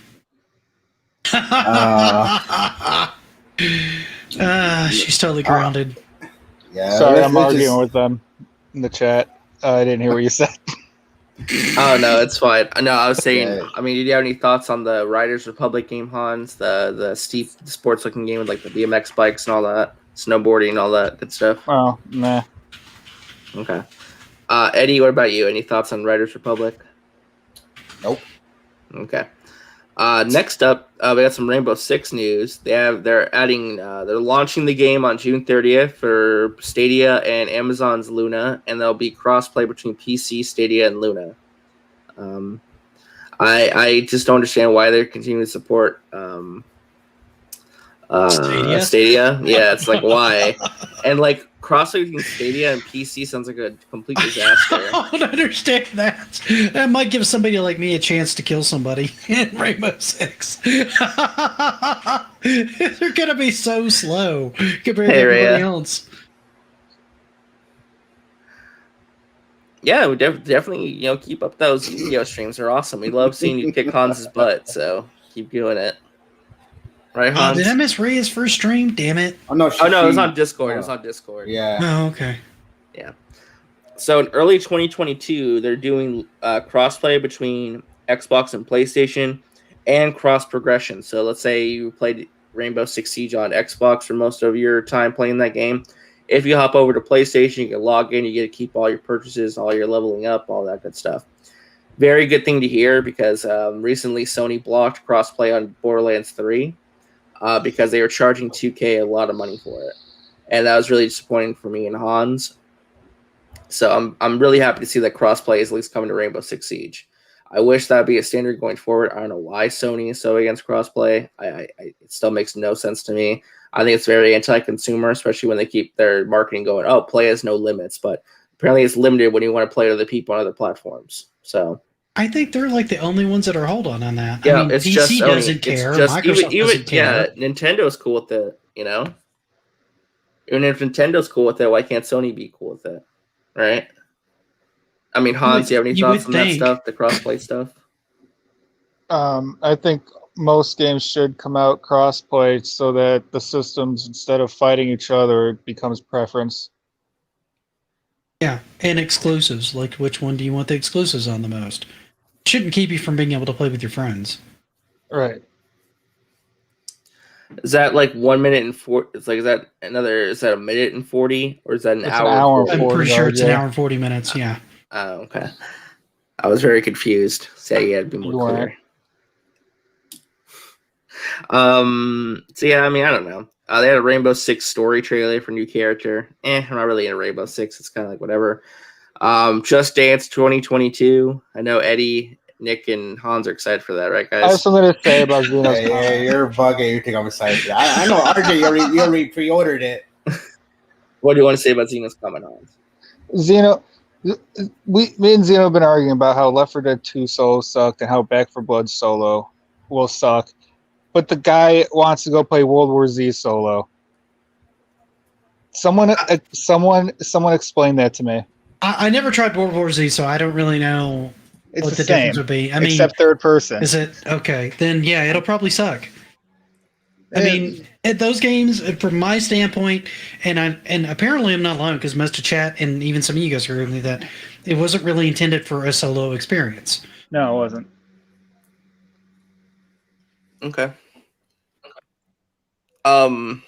Eddie, did you have any thoughts on actually no, we already did Just Dance, my bad. So next thing now it's the Assassin's Creed Valhalla. That's Eddie's most anticipated game. I mean, they have that dancer come out and say he's going to be part of the game, whoever that was.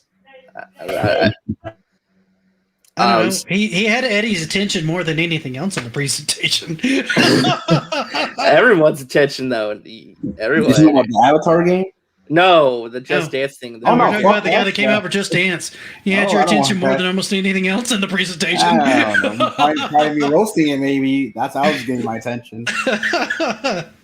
So next they announced some updates for Assassin's Creed Valhalla. So interesting point that they mentioned.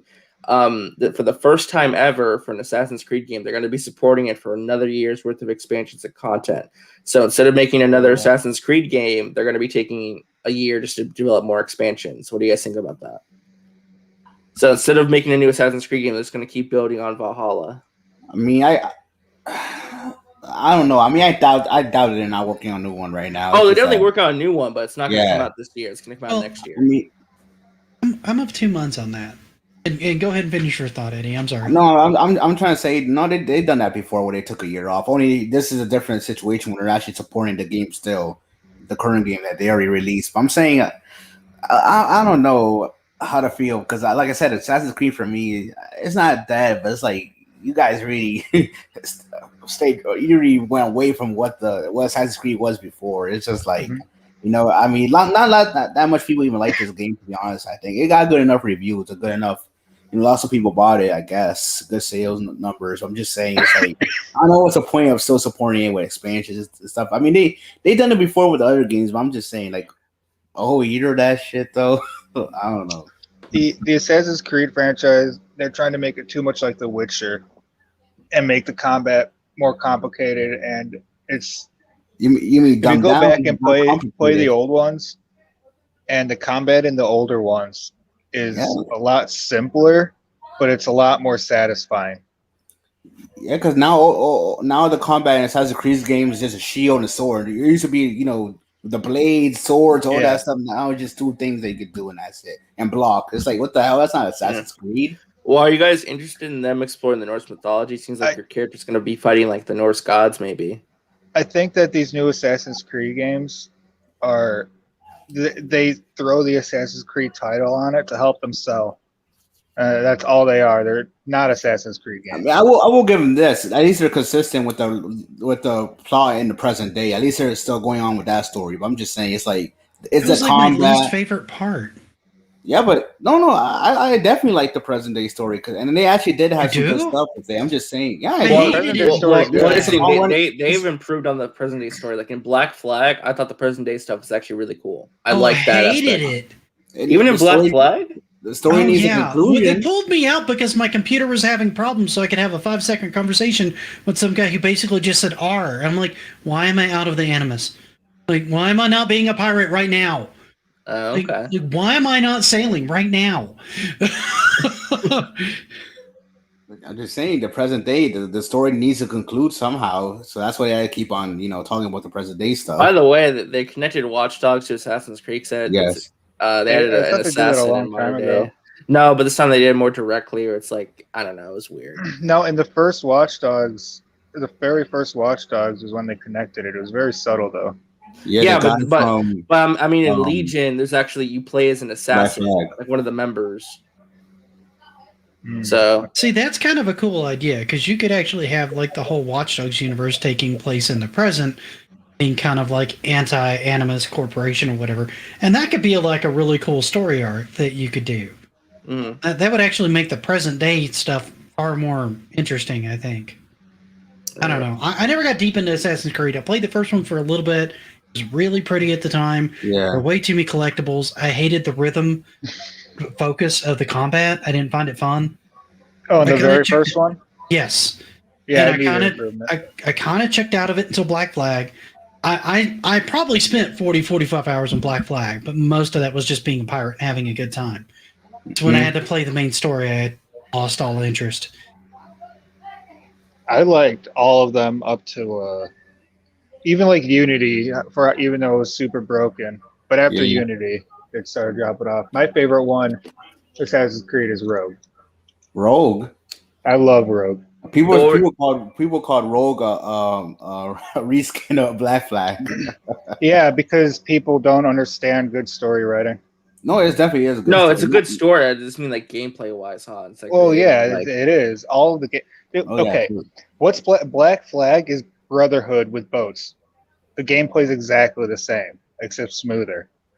but the combat is exactly the same as Brotherhood and Revelations. So that little people complain about that is kind of stupid. My favorite is Black Flag. I love that game so much. I like Rogue for the Story. Oh, what the hell are we doing? After that, Assassin's Creed 2. I don't know. What are we doing? I the didn't realize. Gearbox won't pop up? No, apparently Devolver Digital. I want to watch that. I didn't know Devolver was going on today, but it's going to be up in about 5 minutes, so I'll just keep this up while we talk. Real quick, so they announced Far Cry 6 Season Pass. You get to play as all the villains. You guys looking forward to Far Cry 6 and that Season Pass? Plus, it's going to have a Far Cry 3 Blood Dragon remaster put into the Season Pass. So you get that game as part of the Season Pass. You guys looking forward to that and all? I know I'm in the minority here. I didn't really have fun with Far Cry 5. It was okay in the open world sections. When they pulled me out to force me to fight a boss, I wasn't impressed. I didn't have fun with the bosses. I didn't find them all that interesting. I found the ending really bad, and it put a bad taste in my mouth. The ending in particular ruined the game for me. I wish I hadn't completed it because I had a lot more fun till then. So 6 has got a long ways to go to get my interest. Okay. Eddie, Hans, any quick thoughts on Far Cry 6 and that trailer? Are you guys excited for that game? None. Okay. Eddie, what about you? Like I said, I have to see more. I've said with me and Far Cry, the franchise, I was never really invested that much, but I don't know. Okay.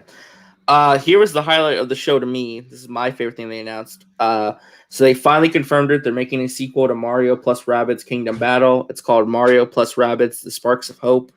It looks like they're going to space and they're going outside the Mushroom Kingdom. There's Rabbid Rosalina and new characters. We possibly saw, as Nick pointed out, a Rabbid Ganondorf. So maybe Zelda and other Nintendo franchises are going to be crossing over with the Rabbids too. You're going to be fighting against a villain named Cursa. It's going to be, expanding upon the tactical gameplay from the first game. So, you guys interested in that? The sequel? Because I thought it looked fantastic. I cannot wait for that game because I love the first one. It looks like they're improving upon it to me, and I can't wait. So, what about you guys? I want to see the second one. I need to sit down and finish the first one. I need to restart it all over again and play it. To get a fresh start on it. But I enjoyed enough of the first one. I would give the second one a shot. Okay. I don't think there was a game they showed that I'm interested in buying. Not even Mario plus Rabbids? No. I'm definitely not interested in buying that. I was never a Mario fan like that. Sorry. Okay. All right. That's understandable. Maybe if it was a Sonic game. Mario's better than Sonic. You're insane. Nah, Mario's better I should than Sonic. leave. I don't even know why I'm here. I love Sonic too, but Mario's better. Mario's not better. Are you kidding me? Yeah, Have you played the Sonic games? Yes. Oh a lot of the God. Sonic games are garbage, okay? No, they're all The fun. modern ones are garbage, a lot of them. Name me more than 3 good modern Sonic games. All the games on the Sega are great. Okay, I'm talking about the modern 3D games, not the classics. The modern 3D Sonic games. 3D on the Sega was amazing. No, I'm talking about the 3D games, like 3D graphics, like starting with Adventure 1 onward. Well, I mean, Generations of Mania are 2 easily. And then, God, what was the one that came out on? I think it was the Switch. Bomb or something like that. I think it was pretty good. But Mania's got great reviews, and Generations is amazing. I know. I love Generations. I love Sonic Mania. Unleashed, half of that game's good, and I've not played Colors. So I think it might be Colors. I heard nothing but bad things about Unleashed. I mean, they've had some duds, but they've also had some good ones. Their biggest problem is consistency. Yeah. But that's the thing, though. Mario is consistent. Whenever you play a Mario game, you know it's going to be something quality. At least at worst, a 8 out of 10 game. Otherwise, it's almost a perfect video game. Every time you play a new Mario, Mario's all about consistency. Sonic's all over the place. That's my point. Sonic is always all over the place. He's very fast. All right. I knew he was going to do that. I would have been disappointed if he hadn't. So the final thing that Ubisoft announced, Avatar: The Frontiers of Pandora, this game that they announced is finally coming out. It's coming out next year. big Avatar game developed by Ubisoft Massive. I feel like we kind of got our thoughts on it towards the end of the show. Some of you guys don't really care about the Avatar franchise. I'm sort of interested. I want to see what they do with it. Me too. But we'll have to wait and see. It looks like Devolver Digital is starting now, so let's see. I'm just saying, if they don't ruin that shit with the wrong theme and microtransactions, all that stuff, I'll be good. I want to see more on it. I'm not against it as a game principle. I think it's a good new IP for them. They can make it work. But I want to see more on it to make sure that they're not going to just make a generic sandbox. Yeah, I need to see a lot more about that before I. And we'll say I'll buy it. The combat, all that stuff. So do you guys know about Devolver Digital? Like they do like this whole comedy thing where it's like it's an evil corporate thing. It's really funny. I haven't watched a lot of their presentations, I'll be honest. Yeah, they I go like a lot of their games. They do some good work. Yeah, they just go full blown comedy and just play up the whole evil thing stuff. It's neat. Actually, where is the thing? Am I looking at the wrong link? Hope I'm not looking at the wrong link. I'm a bad host because I was not anticipating them doing this. It's funny because they still kind of almost classify as an indie developer, but they do so many games that are almost like at least like a AA developer or something like that. Yeah, and the Gearbox thing should be starting in about 30 minutes. I don't anticipate this one going for too long, but yeah. I mean, Devolver publishes a lot of cool stuff. I mean, Hotline Miami. I mean, trying to think of some other stuff they do. They did the Strider reboot that came out probably been 5 years ago now, but that was really good. I'm trying to think of all the other stuff they've done. The thing is, I hardly remember them as a publisher name when I see them, but like if you point out a game they've done, usually I go, oh yeah, that was pretty good. I don't know what it is about them. Like their publisher name doesn't stick in my head, but if I see one of their games, like usually it's something that I've enjoyed for the most part. Okay. In terms of Gearbox, since I don't know if I'll have time to like make predictions, for me, I think Gearbox is like a wild card. I really don't know what they're going to announce. I'm hoping they show some gameplay from Tiny Tina's Wonderlands, which they announced at the Summer's Game Fest, which is that Borderlands spinoff. Because have you guys played Borderlands 2, some of that DLC? Yeah, the DLC is amazing. Yeah, so it seems like they're making like basically a full game that's kind of like Assault on Dragon's Keep, which is like I'm excited for it. Yeah. Was I the only one that thought Assault on Dragon's Keep was a little too like spongy? Like everything me and my buddy fought in there seemed like it took us like all our ammo to kill, regardless if we just upgraded weapons or not. It was kind of crazy. I'm talking about Borderlands 2. Yeah. I don't know, it's been so long since I played that. I couldn't honestly tell you. I mean, I remember having fun playing it though. I liked the story. I liked what they were doing. The story was amazing. The narration was on point. The ending of the story was phenomenal. But I just thought it took forever to clear a room in that game. It felt like for some reason. Mm-hmm. I mean, are you interested in like a game where it's like this magical RPG spinoff? It seems like you're making your own character. Like instead of you playing as a specific character, you get to make your own Vault Hunter, which I think is kind of cool. I'd be down for this. I had a hard time getting as much into Borderlands 3 as I did 2. Like I played a crazy amount of 2. Like for years I played 2. Barely touched. And I don't know why it's not pulling me in the same way. No, yeah, I mean, I think 2 is better. Are you okay, Hans? That was a bad cough, man. Oh yeah, I'm good. Yeah, he probably just hit something. I forgot to mute. It's all right. I guess it's starting. I thought I was muted.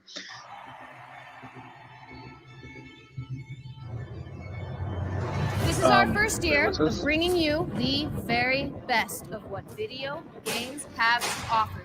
Lots of changes at Devolver since the last time you were here. Old, outdated, like I said, they go full-blown comedy and weirdness. I've got something better. They like to make fun of E3 press conferences. I'm okay with that. Today is only the beginning. The future of video games and the future's future. Bad motherfucker. I don't give a flipping freak about stupid live video game events. Hello. I need you to help me stop the future's future. Come here on a million strings. Line. Yeah! Sure about that? This is the future, lady. Well, I'm entertained, if confused. Yeah, they do this every year. Every year they do something weird.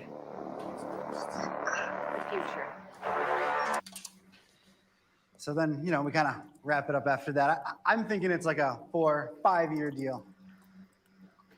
Huh? I mean, huh? Right? I think it's shit garbage. Fucking shit garbage. I mean, it's a dumb idea that'll never work. And you're an asshole for thinking it up. Who thinks this shit up? It was me. I thought An this shit. asshole thinks this shit up. We're not doing a 4-year-long series of narrative videos about the futures, whatever the shit. Devolver Digital Cinematic Universe. You shut your fucking face. That was supposed to be me, right? My face. Is that even legal? All Devolver Digital new hires release wholly any work likeness attribution and / or image rights upon execution of an employment contract, clear as day. Basically, we can do whatever we want with your likeness, even if it is some stupid deepfake video abomination or whatever. Enough! Enough of this. You, less talking, more typing. I don't like it. The internet would never buy it. We produce Video games at Devolver Digital, and damn good ones. Untold. Now, get the hell out of my conference room and take your dumb movie idea with you. Yeah, but listen, it's not just a dumb movie idea. It's a multi-layered narrative universe. You don't understand. This is art. This is painting with light. This is cinema. Basically, them just thumbing their nose at Ubisoft. It is a goddamn white hot. Yeah, those two conferences back to back is kind of. Yeah, the fact that they're coming up right after Ubisoft just tried to pull that shit is hysterical. Behind. Melissa, do the numbers. Yeah, so in the last bad people. Real type bad. We need a fresh perspective. Something wild, something stunning, something new but not too new, but new enough so that it seems new to those know-it-all know-nothings in the know, you know? Actually, ma'am, I think... No. Record scratch. What? Who are you and why are you making noises at me? Nina, ma'am. Nina Struthers. I'm an adjunct under executive on the marketing team. I'm gunning for synergy officer one day. Why are you pouring the coffee? Because we need coffee. Grab it, hack. Because we need coffee. Nina, put the coffee down and talk at my face. Well, the thing of it is, a few of us were talking and... Monetization as a service. Say what he said. That's got to be the most ridiculous. Let's fucking do it.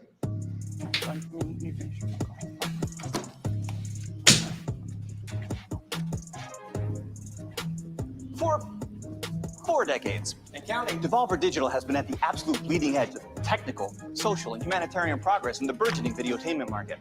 Now, that's no accident. The global research and development teams at Devolver Digital Incorporated have worked tirelessly to deliver to you, the unwashed consumers, so many breakthroughs in the video game entertainosphere that it's arguable as to whether the countless problems we've successfully solved were ever actually problems in the first place. Devolver Earliest Access delivered games to the marketplace at the exact point of conception. A developer even thinks of an idea and that shit's already for sale. Boom! Devolver Digital Screen Pay allowed loudmouth consumers to not only throw money at their screens, but to throw money at our federally unregistered offshore corporate bank accounts. Cha-ching! Devolver even jumped ass first into that crypto life of rock before electric car payments made it all the rage with Loot Box Coin, the market's first and justifiably last physical cryptocurrency that lived entirely off of the blockchain. Blam! Last year, we spent money we didn't even have to fill the void shot huge with your mad, thirsty consumer soul when E3 was canceled. Devolver Land Expo straight up revolutionized the very concept of marketing as the industry's very first quadruple A playable video game trade show that you can download and play as a video game and video game play as a video game. Progress can't be stopped though, no. So this year, Devolver Digital is taking aim at the blisteringly lucrative subscription service video game market. Welcome to Devolver Max Pass Plus.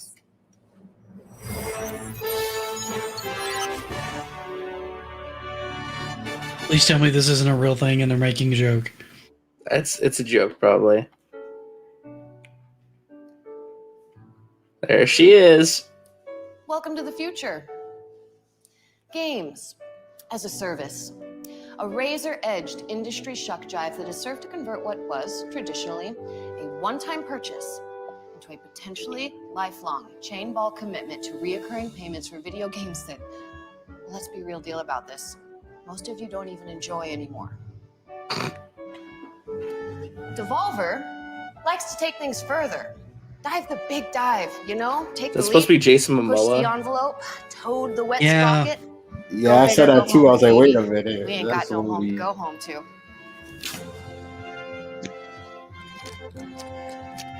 Devolver likes to take things to a place that isn't even funny. So much is creepily possible and uncomfortably prescient. That is why monetization as a service.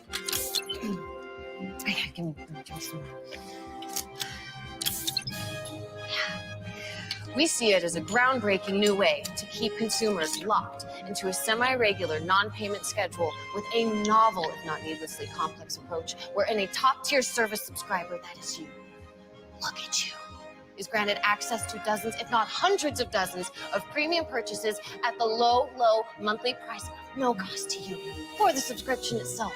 Hit me again! Whew. That is the Max Pass Plus difference.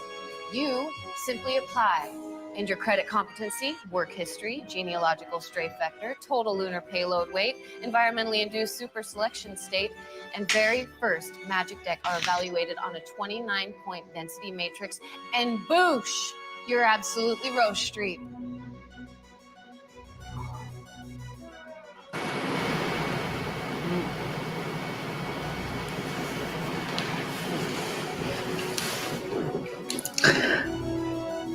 This just keeps getting weirder. It does. From there, you are granted direct access to purchase anything in our constantly growing collection of video games and video game related junk for free.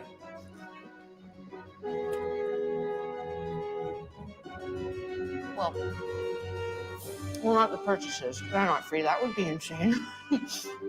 But access to those purchases, though, totally freezies. Let's check a look at some of the video games that amazing consumers like you can look forward to. If you get approved, of course, with Devolver. If you get approved to buy them, you can buy these. I love these so much. This is stupid. All right, here we go. Premium purchase.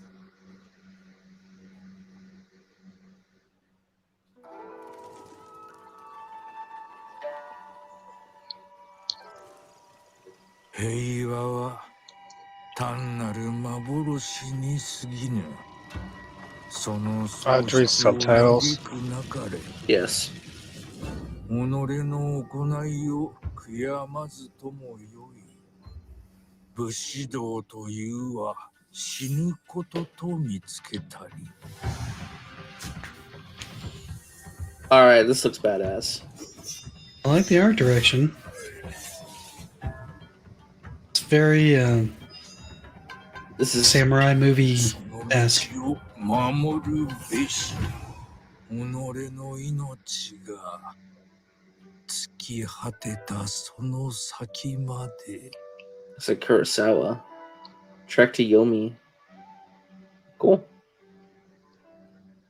PS5, Xbox Series X, and PC. That was cool. It could be fun. It looks a lot like things that we've seen on the PS4 era, but yeah, but it's next gen only. It seems like yeah.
looks cool.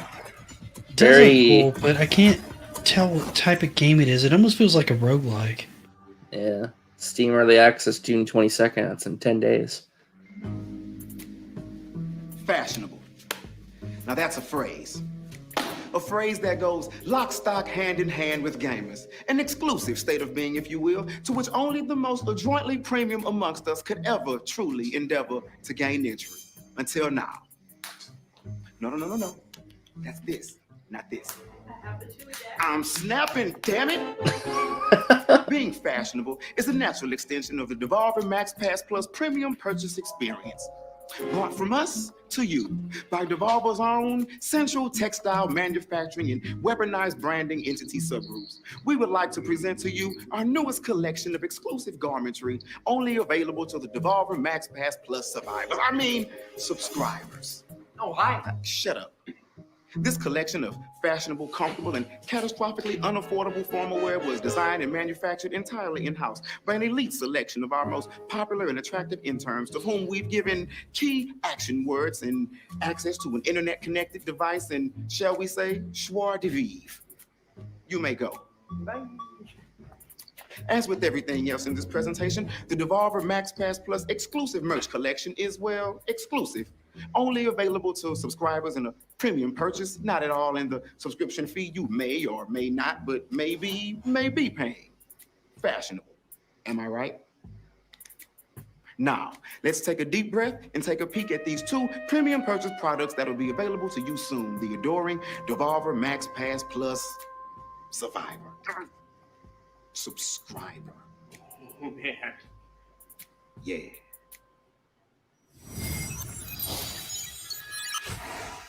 Premium purchase. I love what they keep saying. It's a premium purchase. All right, let's see what this is. Shattered sky and boiling sea.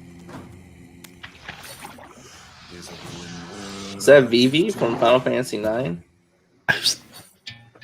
Final Fantasy character, yeah. Trials just waiting.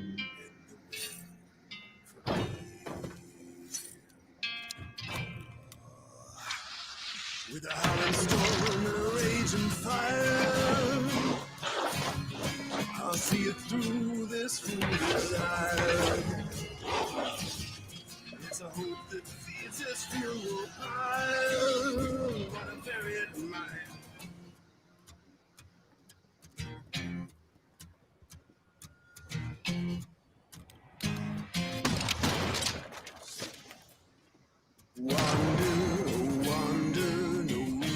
To stay. Go yonder, your fears cast away. A home. Chawas. This looks really cool. It's Wizard with a gun. Okay. A multiplayer survival sandbox adventure. Ooh, I like how this looks. This looks neat. I love the art style. They're losing me at like multiplayer survival sandbox though.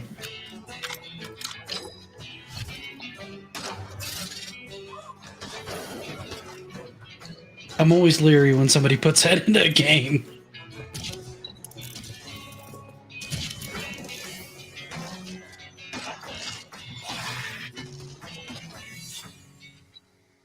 Coming 2022, Switch and PC. They look cool. Premium purchase. I was gonna say that every single time. Yes, it is. It absolutely is.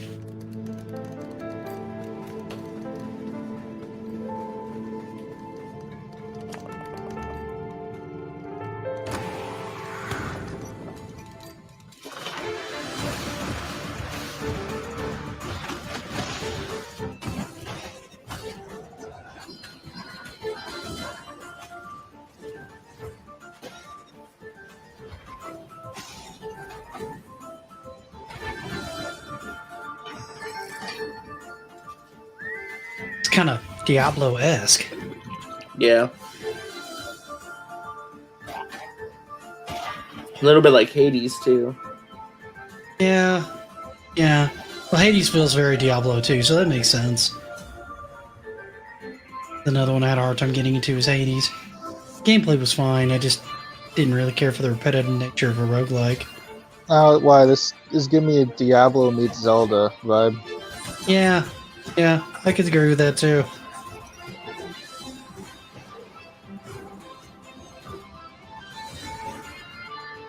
Again, I'm really enjoying the art style.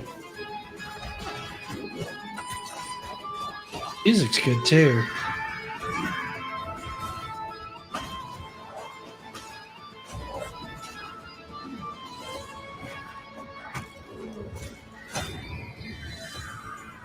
The boss fights look cool. Death's Door. I will say this about Devolver. They always seem to come in with like a unique and fresh art style. Almost everything they do. Even from project to project. 1975, Devolver Digital and the many incredible developers we've partnered with have produced what can only be appropriately described as an imperial buttload of incredible games that consumers worldwide have purchased, never actually played, and then made public claims about the game's quality in order to substantiate their place in online conversations about whether or not an indie game is still indie if it has a publisher. That's why we're proud to announce the entire Devolver Digital catalog on Steam is available at Devolver Max Pass Plus as a premium service not included in your reoccurring monthly payments that we still haven't quite nailed down yet. Each of these gems will be available at a reduced rate for a bafflingly limited amount of time, with discounts ranging from, hi, why not, to fuck me, why are my pants wet? Think of it as a kind of thank you from an old friend that believes you deserve a premium experience.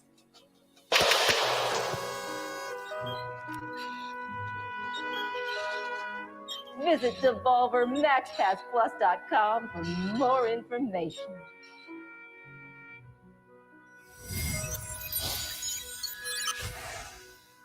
Premium purchase.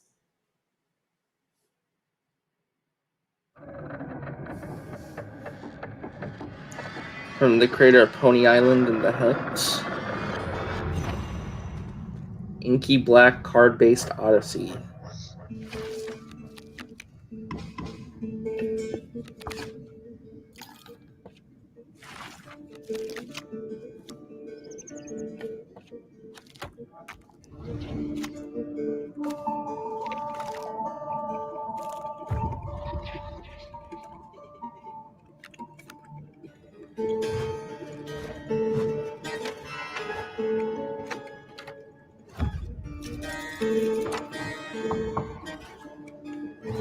I'm the only one a little confused by what they're showing me here. I don't really know what we're doing. It's like a card game, kind of. Kind of.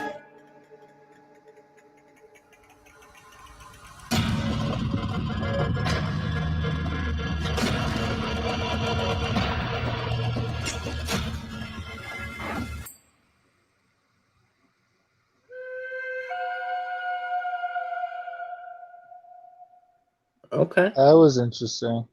I mean, it looks cool, but I don't really have a good vibe for what kind of game I'm playing. Am I playing more a card interested game? in- Yeah, it looked like Premium card purchase. horror game. Yeah, kinda.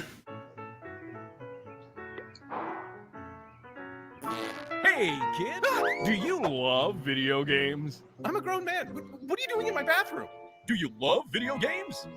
Yes, I play them quite a bit. Do you want to pay for video games?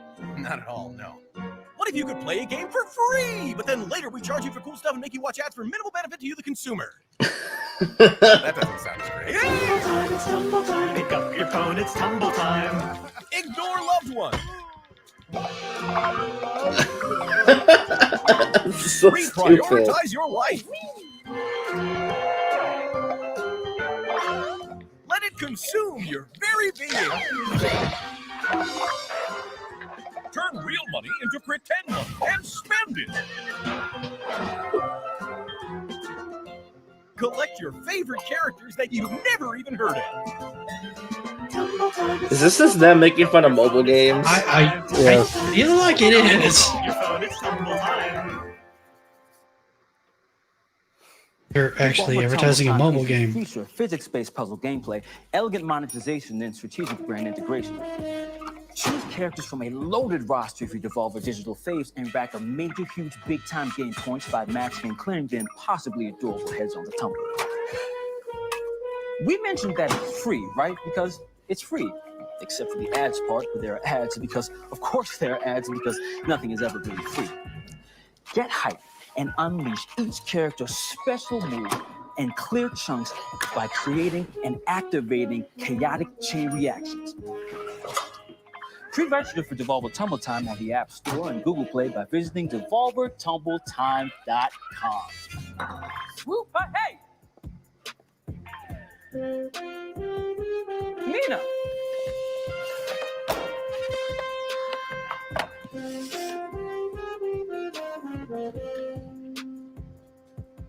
Oh, hey. Let's talk about subscriptions for a moment. The subscription service is an instrument of monetization from days gone, when your grandparents wanted to try a new cheese each month and your uncle wanted to look at photos of naked ladies from the comfort of his own tool shed. A relic. An unwieldy, physical beast that we have haphazardly let slip into the digital realm, leaving us with nothing but ones and zeros to stand in for our stinky dairy product and perfect knockers. Devolver, though, aims to return subscription-based addiction back to its more tangible roots with a premium purchase title available only in this, the physical plane of actual, real, for real existence. Is that? Goddamn right it is. Introducing Demon Throttle by developer Doinksoft, the creators of Gato Roboto. It's coming to the Nintendo Switch as a physical box set, and only a physical box set through our good friends at Special Reserve Games. Oh, you heard me right. Demon Throttle will not, I repeat, will not be available in any digital format and is only available for you to purchase as a retail product and put on your shelf and to never play or to sell at ridiculous scalper prices to anyone who missed out on its initial offering starting today.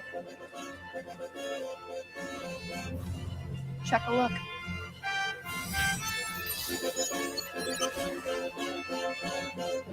Premium purchase. Eddie's putting $4.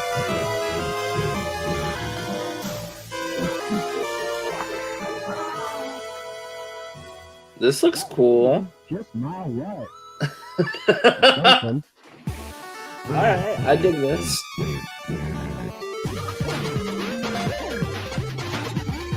This is very retro-centric.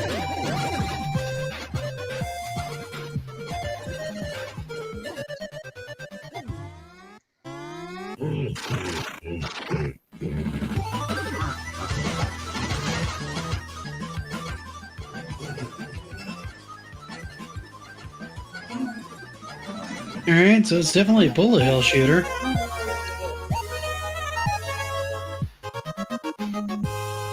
Demon Throttle. Cool. Huh? Be fun. I mean, huh? Right? I love it. It's good. Really good. Great work, Stilts. Well, it wasn't Who'd only... have thunk? Big moves by a guy from... Where are you from? Technically, I'm not supposed to be here. That's great, I'm buddy. filming. Okay, now bring it home. Hit me with the big move. What's the punch? There isn't one. He does not have... Videotapes. Nina! Well, tape. What she said. What's this now? Well, we put the entire thing on a tape and then sell it. Right? Like this, right? Right here. Videotapes. The trick, though, is that there is one and only one, and we sell it to one buyer. We put only the entire thing just the one. on a tape. Just the one? Just the one. Sell it. Okay, and since there's only one and the buyer keeps it, and we broke the little tab on the inside so you can't copy it, it is non-fuckwithable. Here.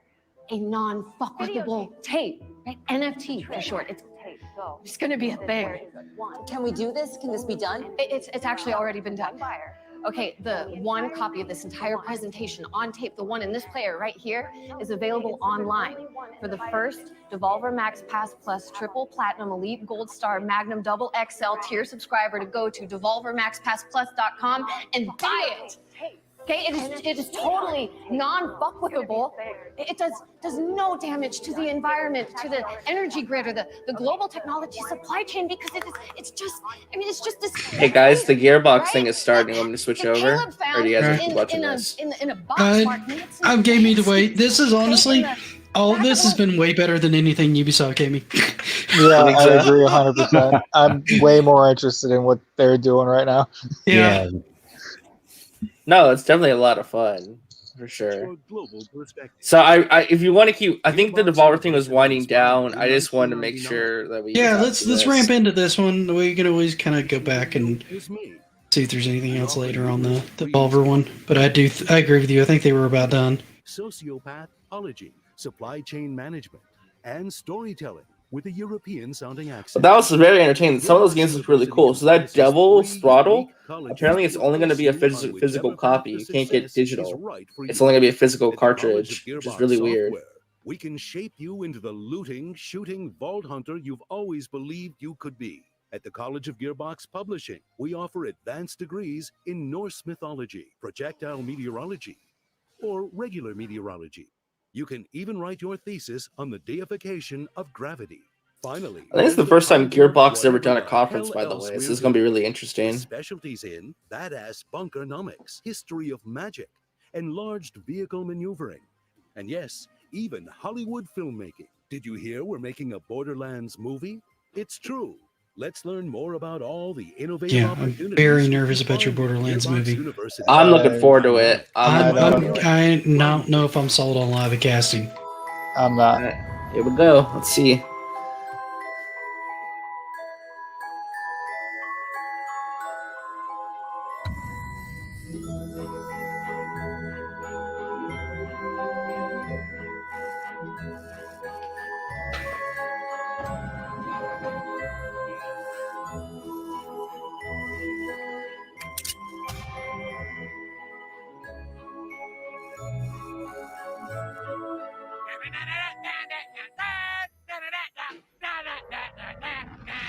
They bring Craig back?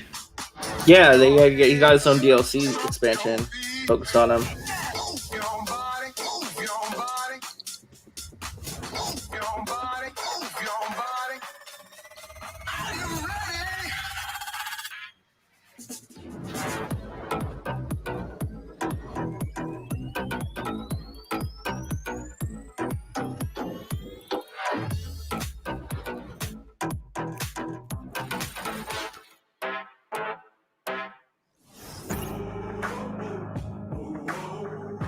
Budapest.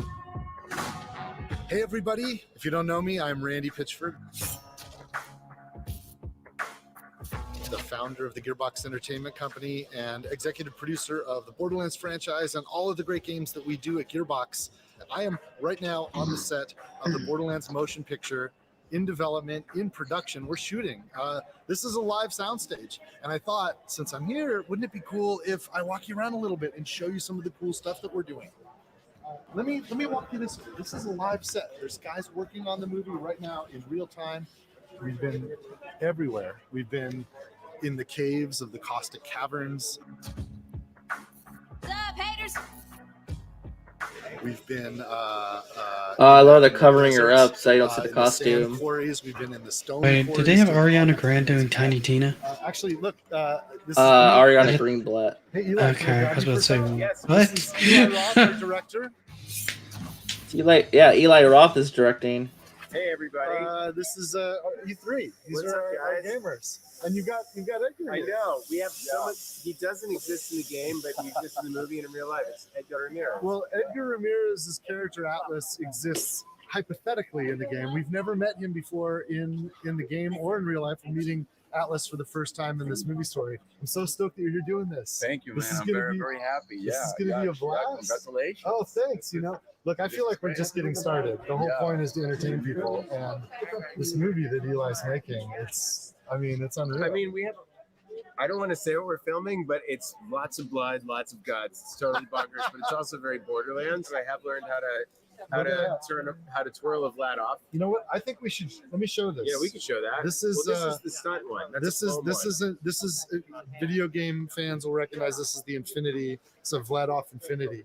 And you've gotten pretty good at twirling. Well, they have ones that actually, this one is light, so I could really learn to twirl because I don't want to smash a real one. Good at that. But Kate's amazing. She can side twirl, she can double twirl. That's right. She can do the front twirl. Isn't it? I find it fascinating that Kate Blanchett's playing the list. I can't wait for you to see Kate is a god. I saw, everyone thinks of Kate from Blue Jasmine or Carol, all the things she's done. And House of the Clock as well as I saw how unbelievably funny she was. And I noticed that she brought out the great dramatic acting in Jack Black, and Jack brought out the great comedy in Kate. She was so into it. She wants to really, understand it from the inside out. Like, what are the powers? Where do they come from? It's wild to watch her walk like that. That blew my mind. She's totally done it. We want to make a real great science fiction movie.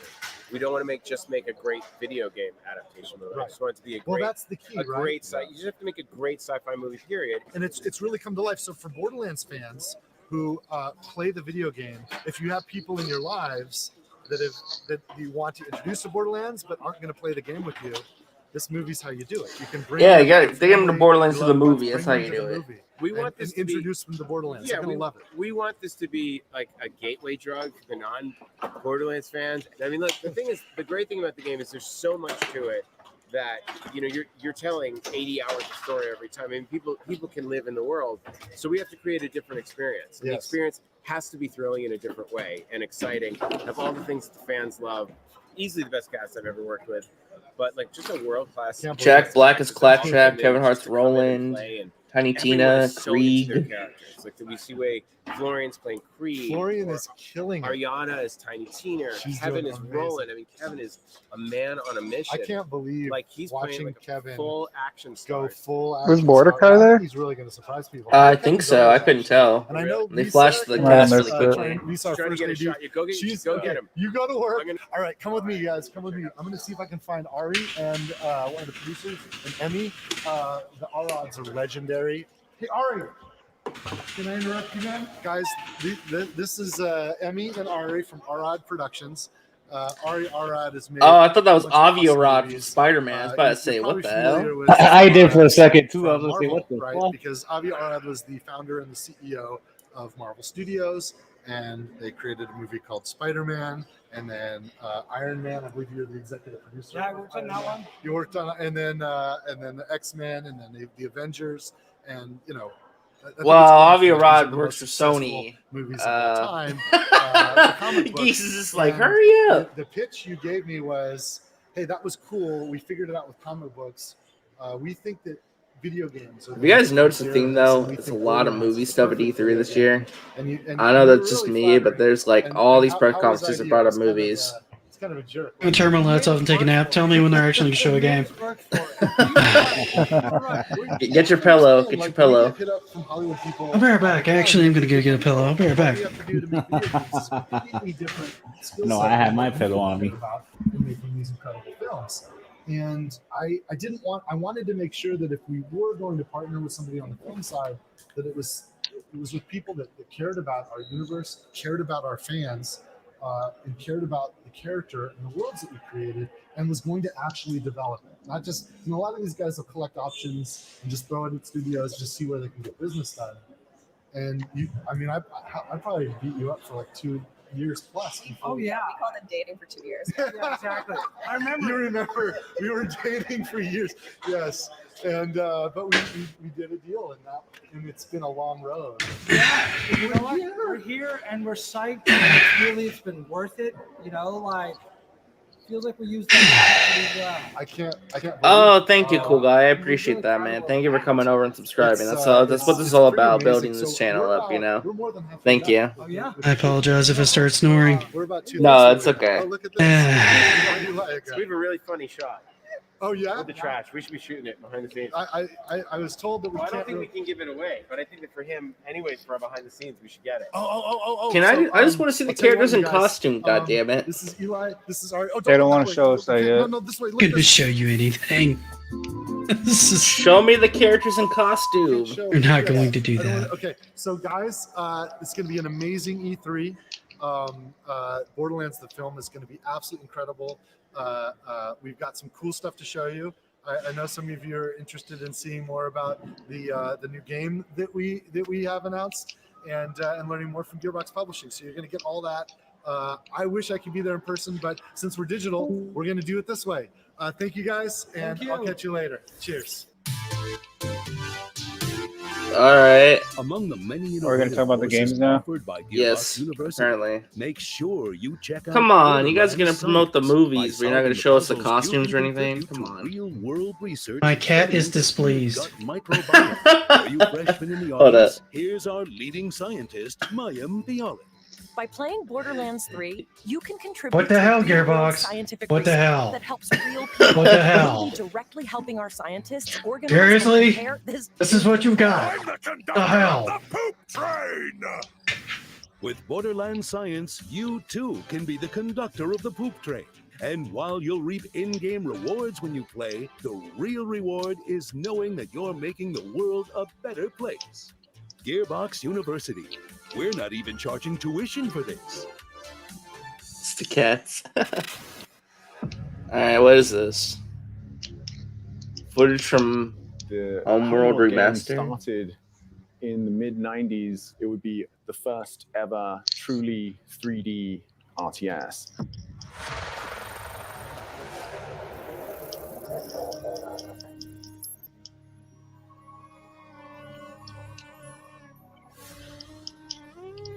So that was a big deal in, the late 90s.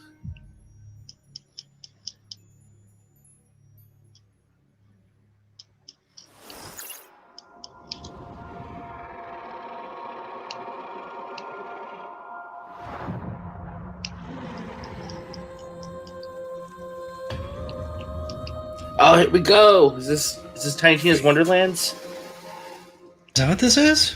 Yeah, they announced it at the Summer's Game Fest. This is the Yeah, spin-off I knew game. they were doing another Tiny Tina style expansion, which could be very cool. Yeah, this is a standalone game though. It's a spin-off. Oh, so they're doing expansions much like id Software's doing expansions now. Yeah. Like I said, it's not an expansion. They're making this like a brand new game all by Really? themselves. Yeah. Interesting. I wonder if they did that because Borderlands 3 isn't quite performing the way they wanted it to. I mean, Borderlands 3 has been really successful. So Has it? I didn't think it was yeah. nearly as successful as 2.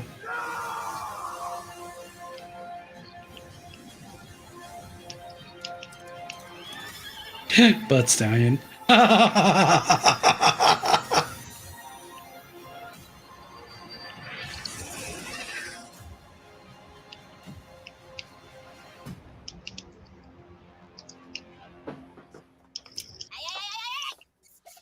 Roll for initiative, suckers!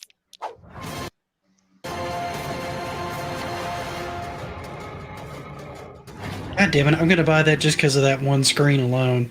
I'm There's pretty her excited for shooting this. on the back of a dragon. We're not talking about yet, right? That is correct. It's my favorite. Hi, I'm Kayla Belmore, and I'm senior producer on Tiny Tina's Wonderlands. So what's really unique about Wonderlands is it's a looter shooter, which is pretty classic for Gearbox software, but for the first time ever, we're setting it in a brand new fantasy environment.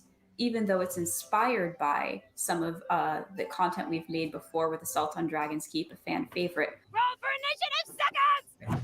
It's a completely standalone plot, new set of characters with some nods to the past, but if you've never played a Borderlands game before, you can absolutely jump right in and enjoy it just as much. So we're absolutely excited to talk about all of our new enemy types. So that is one of our wyvern enemies. You will absolutely be fighting them. They're not your average wyvern. So of course we've got goblins. Definitely can't have a fantasy game without goblins, but again, we like to make them our own. Thank you so much, everybody. I hope that you are as stoked as we are about Tiny Tina's Wonderlands. Follow us on our social channels. To Show me find some out the latest and gameplay. greatest news. I'm definitely buying that. Ciao. I'm actually kind of pissed at them now. This franchise has been around for so long. I was so happy about them because they finally got to something I wanted to see, and then it was like a quarter of what they showed, showing me nothing about the damn movie. Later, and we keep looking at like, well, Homeworld 3, this has to happen.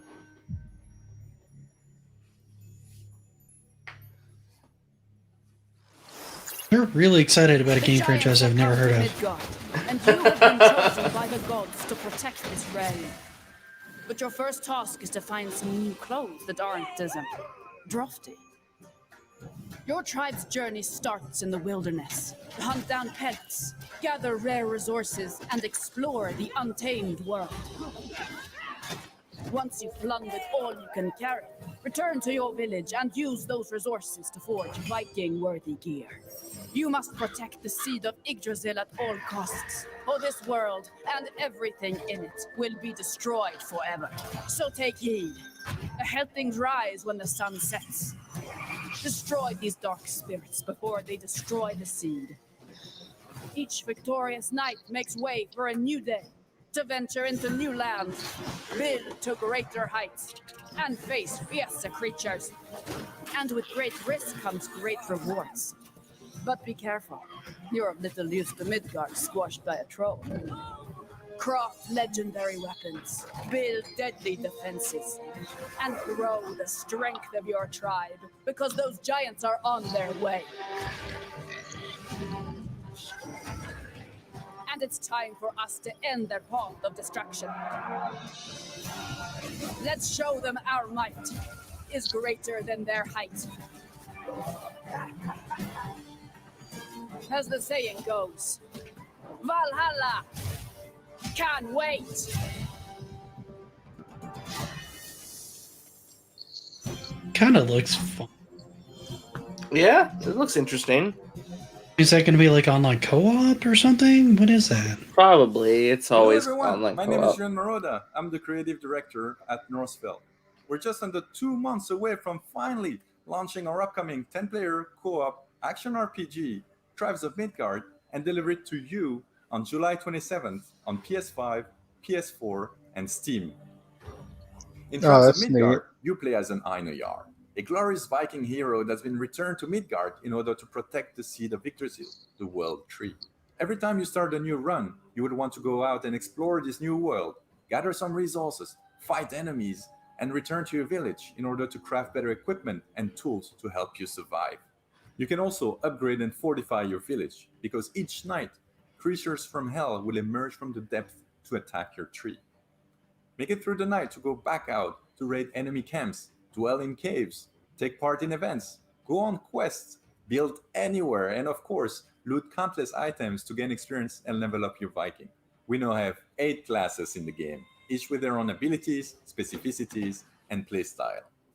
As you gain experience, you level up to unlock even more skills, which you can then combine with dozens of runes for over the top.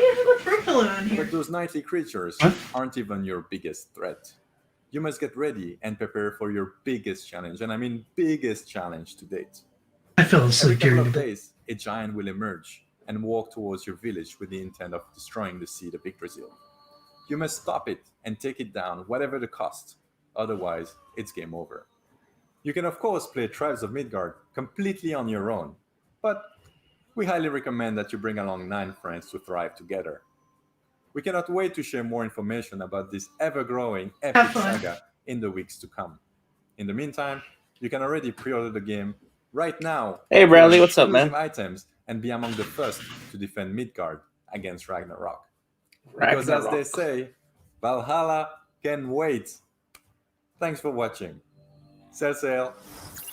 At Gearbox University, it's not all textbooks and calculators. Sometimes The Vikings become the new ninja. Have a little fun. A good sense of humor is of vital importance if you want to succeed in these halls. Here's a list of sensible wisecracks you might hear when you're exploring our campus. Why did the tribe of Midgard cross the road? To get to the old Thor side. Knock knock. Who is there? The commando. The commando who? I don't know. What are you axing me for? Welcome to Homeworld Diner. Our special today is the dessert. Help. I've Godfallen. Joke is and I bad. can't You should get feel up. bad. Claptrap, Tiny Tina, and Mad Moxie walk into a bar. Wait, I think Moxie owns the bar, so why would she be walking in? She'd already be there. And is Tiny Tina old enough to drink? She's Maybe it doesn't 19 matter in in Borderlands specs. 3, Also, so what's the yes. punchline? And how is Oh wait, Claptrap no, 21. walking- Never I mind. will just Well, say it depends. he In goes the as a UK, unicycle. she is. Okay, we'll work on this before we submit to E3. Gearbox University. Our comedy school is a 2-year degree.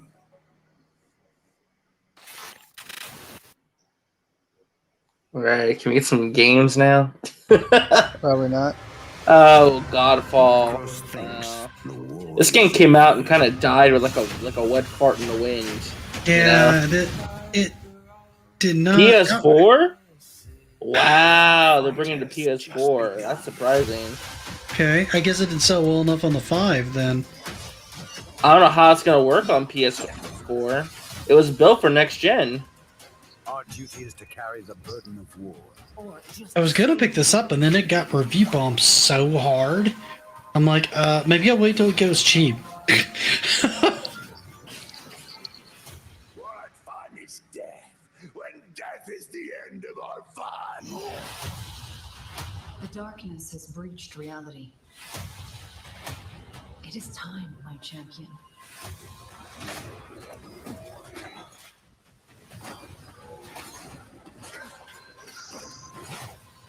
It reminds me, I gotta stream some Ratchet and Clank this weekend. That up yesterday.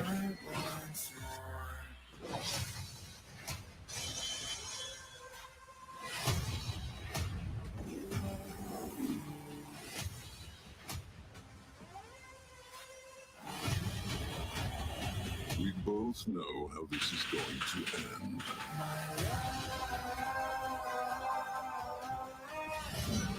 Time for your madness to end, brother. I am just shocked that this is coming to PS4. Never just your brother. Like, that's a big next-gen exclusive that's just been lost. Yeah, pretty much.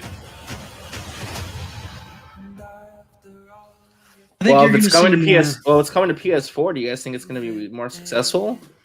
I don't know. I mean, they're going to try to charge you $70 for something that legitimately should be $20 now. Greetings, everyone. I don't know. My name is Nick Kane, and I'm the senior technical producer at Counterplay Games. First and foremost, on behalf of everyone at CPG and Gearbox alike, I want to thank you for being part of Godfall's journey up until this point. It's crazy to think that Godfall just launched in November of last year. Our developers have been hard at work ever since. In fact, this past February, we launched the massive Primal update, which included new content such as additional rooms in Tower of Trials, Primal gear, Ascension levels, and much, much more. But I'm excited to announce today that on August 10th, we will be launching Godfall on the PlayStation 4.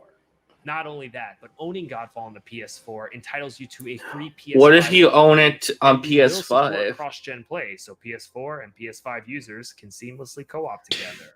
See, And if you've been here's where they struggling really with annoy the Tower of PS5 Trials, owners that don't bought worry. this game We're early, adding is that if they're adding all the DLC in, aren't they? PS4 edition are Yeah. just the tip of the iceberg So, because we are so you buy it excited for to the launch same our price. first ever Get a free expansion. upgrade to the PS5 whenever you get a PS5. And you get all the expansion content. That's like flipping your PS5 users the bird in the worst way. enemies, bosses, trophies, cosmetics, and so much more.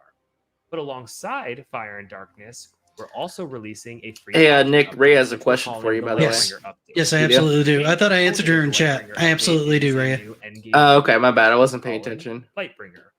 In Lightbringer, players will fight off the darkness that threatens Aperion and be rewarded with a new loot type, Cursed Loot. Cursed Loot will challenge the player to complete particular objectives in order to lift the curse and awaken them. Basically, if you thought I'm Primal Gear losing was its tough, mind. you ain't seen nothing yet. And then, of course, we want to make fashion the forefront of Godfall. So we have added a huge library of cosmetics to both the Lightbringer update and the expansion alike, all of which can be unlocked by simply completing objectives. People care way too much about Thank you cosmetics. so much for your time RJ. today. It is an honor to be speaking here, and I hope you enjoy the rest of your E3. Well, I mean, that was There's like a half of this really game's unique identity is tone looking and badass in vibe armor. and feel to Homeworld that hasn't been emulated since.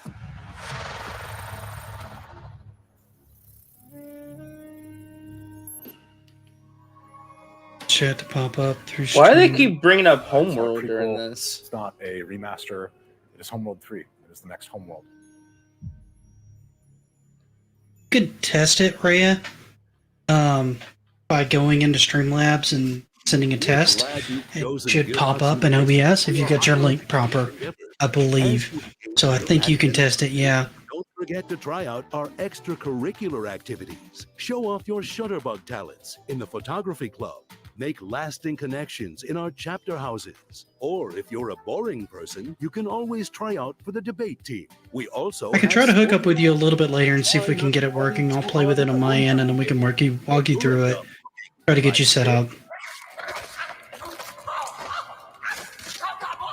Be sure to follow us Ow. on social media, where you'll occasionally find free shift codes, as well as news and announcements about our latest scholastic offerings. Gearbox University, we can shape your future, because thinking for yourself is hard.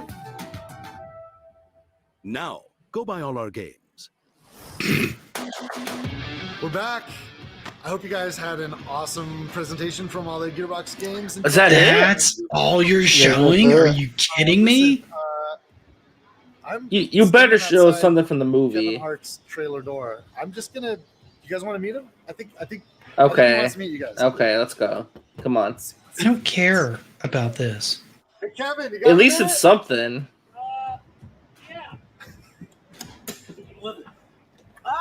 Borderlands fans, meet Kevin Hart. How you guys doing, man? He's not even in costume. we God never, damn it. like I've never seen Kevin Hart before. Pumped up right now to meet you guys. Randy, you should tell them actually how big I am in person. It's a great Well, I'm opportunity. 6'3", and yeah, they can get a good grasp of how much height I put on for this role. dude, you are freaking awesome. Like, I don't like. You They're don't not going to show us a trailer even.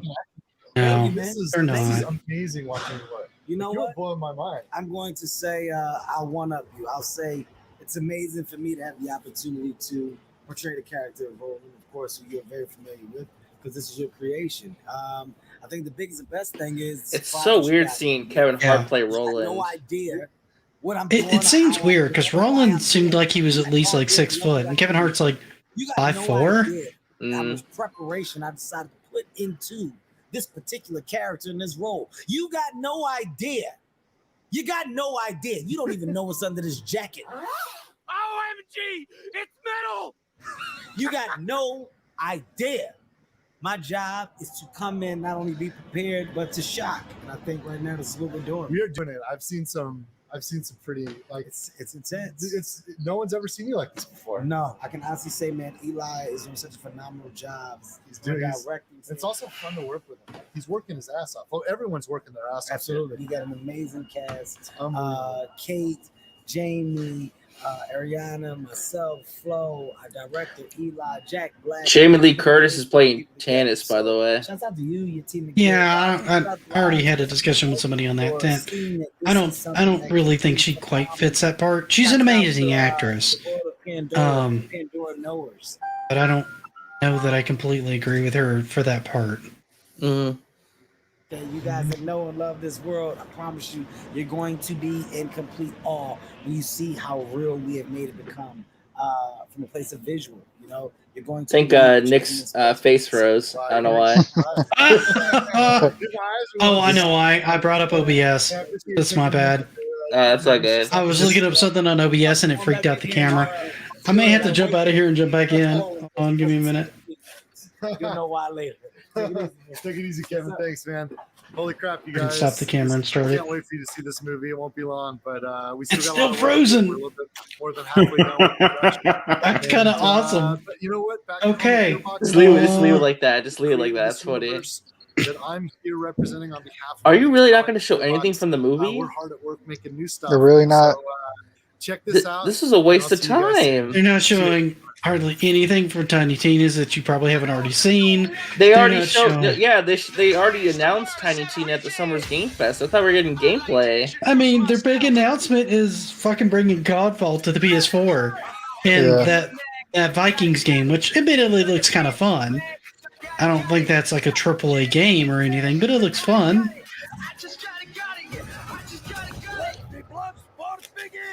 I'm out here making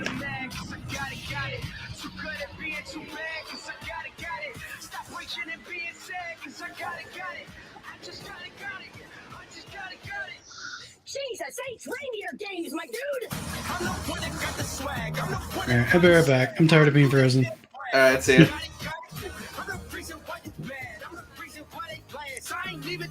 I still think Ubisoft had the weakest. No, this is the weakest, dude. At least Ubisoft showed some stuff. I'm talking about the content in general. Ubisoft is the weakest. No, like what they're making. Not what they're. And I'm not talking about what they showed. I'm talking about what they're making. Ubisoft has been professionally forgettable for years now. Yes, they do. I just can't believe that. Why did they even have a press conference if they weren't going to show anything? Because they want to hype the movie. Are you fucking kidding me? This is all about the movie. Yeah, it was all about the movie. Oh look, it's Greg Miller. It's like, you get to carry all the weight this time. I get to just look at it and go, hey guys, how you doing? Good to see you. Carrying the weight, yeah. Oh man, I don't even know where to start. Let's start with Tiny Tina. What a tease! I know. What a I tease! want more. Come on. I want more. I thought for sure we had already gotten the Tiny Tina trailer. I thought we would have been right. Yeah, we all thought that. Obviously, we got to talk to somebody making the game. That's always great. I was gonna say if it's just them talking, I'm done. Yeah, I'm done with that. Oh wow, that was disappointing. I'm sorry. And he's I'm pulling sorry. a B trick. He's like, "That's it. I gotta eat. We're done." I do that all the time, Eddie. I'm like, no. I'm sorry, guys. But I thought more was going on with that. I thought more was gonna happen too. I thought they were really gonna show some Tiny Tina gameplay, but they didn't. No, they're not. That was a disappointment. I'm very sad. And that's pretty much I think it. I'm more disappointed in that than Ubisoft's presentation, and I didn't think I'd say that. That was like that was the biggest letdown so far. And I wanted more love Tiny Gearbox. Tina gameplay. Yeah, I wanted some Tiny Tina gameplay, dude. Because it said it's coming early next year. They could have showed something. Yeah, you could have done like a gameplay demonstration with that Vikings game to try to get people more hyped for that. Instead, you go right back to the movie. Yep. I mean, that's pretty much it for today. On video game movies. I think Borderlands, that movie's going to be good because I've heard from. I wanted to. I've heard from people I'm close to that apparently the script for that movie is absolutely incredible, and that's why all these big names decide onto it because they realize that script is something special. The script is in the game already. Yeah, the script is made already. Yeah, dude. All you have to do is get somebody to play Handsome Jack right, and that movie sells tickets itself. If they have Handsome Jack, and the actor can't nail it the way they did in the game, it's done. It's over. It'll be done. No, hold on. It's not Borderlands 2. It's Borderlands 1. There's no Handsome Jack, I don't think. I think the villain's Atlas or something. Did Borderlands 1 even have a story? I never played that one. I heard the story was very forgettable in that one, if it existed at all. Yeah. It was more like it was more simple, where you were just trying to get the vault open, and that's it didn't have like a charismatic villain like roguish. Handsome Jack carrying the story, you know. Right. And honestly, that's what made Borderlands 2 for me. I think that's why I have a hard time getting into 3. I can't get into the main villains in it as well. Whereas, it's hard to top Handsome Jack. Dude, Handsome Jack was so amazing in Borderlands 2. I could play that game like all day, and I'll still laugh at like him being pissed that he can't find a violin. Jim Lee, the world's tiniest violin, and shit like that just cracks me up every time.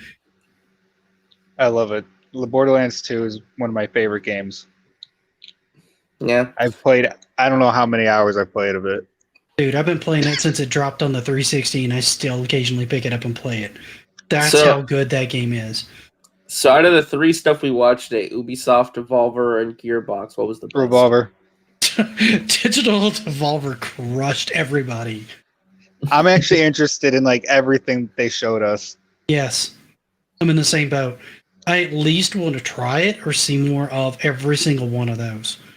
Ubisoft had tons of stuff that I'm just like, okay. I mean, the Mario plus Rabbids thing, that was a really cool thing. That was a highlight, and the Avatars thing was interesting. Honestly, I'm going to say they were the second strongest. I'm still pissed that Gearbox wasted everybody's time just going and teasing about the movie. Mm. That's that all. Was an absolute waste. Like here's the thing: if you're gonna do stuff about the movie, show the costumes at least. Do like a cast photo of everyone in the costumes. They've been teasing on Twitter the silhouettes. Like show the costumes at least. They're not going to do that until they're almost ready to show the movie itself. Yeah, I guess you'll start seeing trailers as it gets closer time for the movie, and then they may actually ruin the movie with the trailers. Well, the thing is, if you don't have anything to show, don't do an E3 press conference. You know. You're preaching to the choir here. We're all in the same boat with you. Yeah.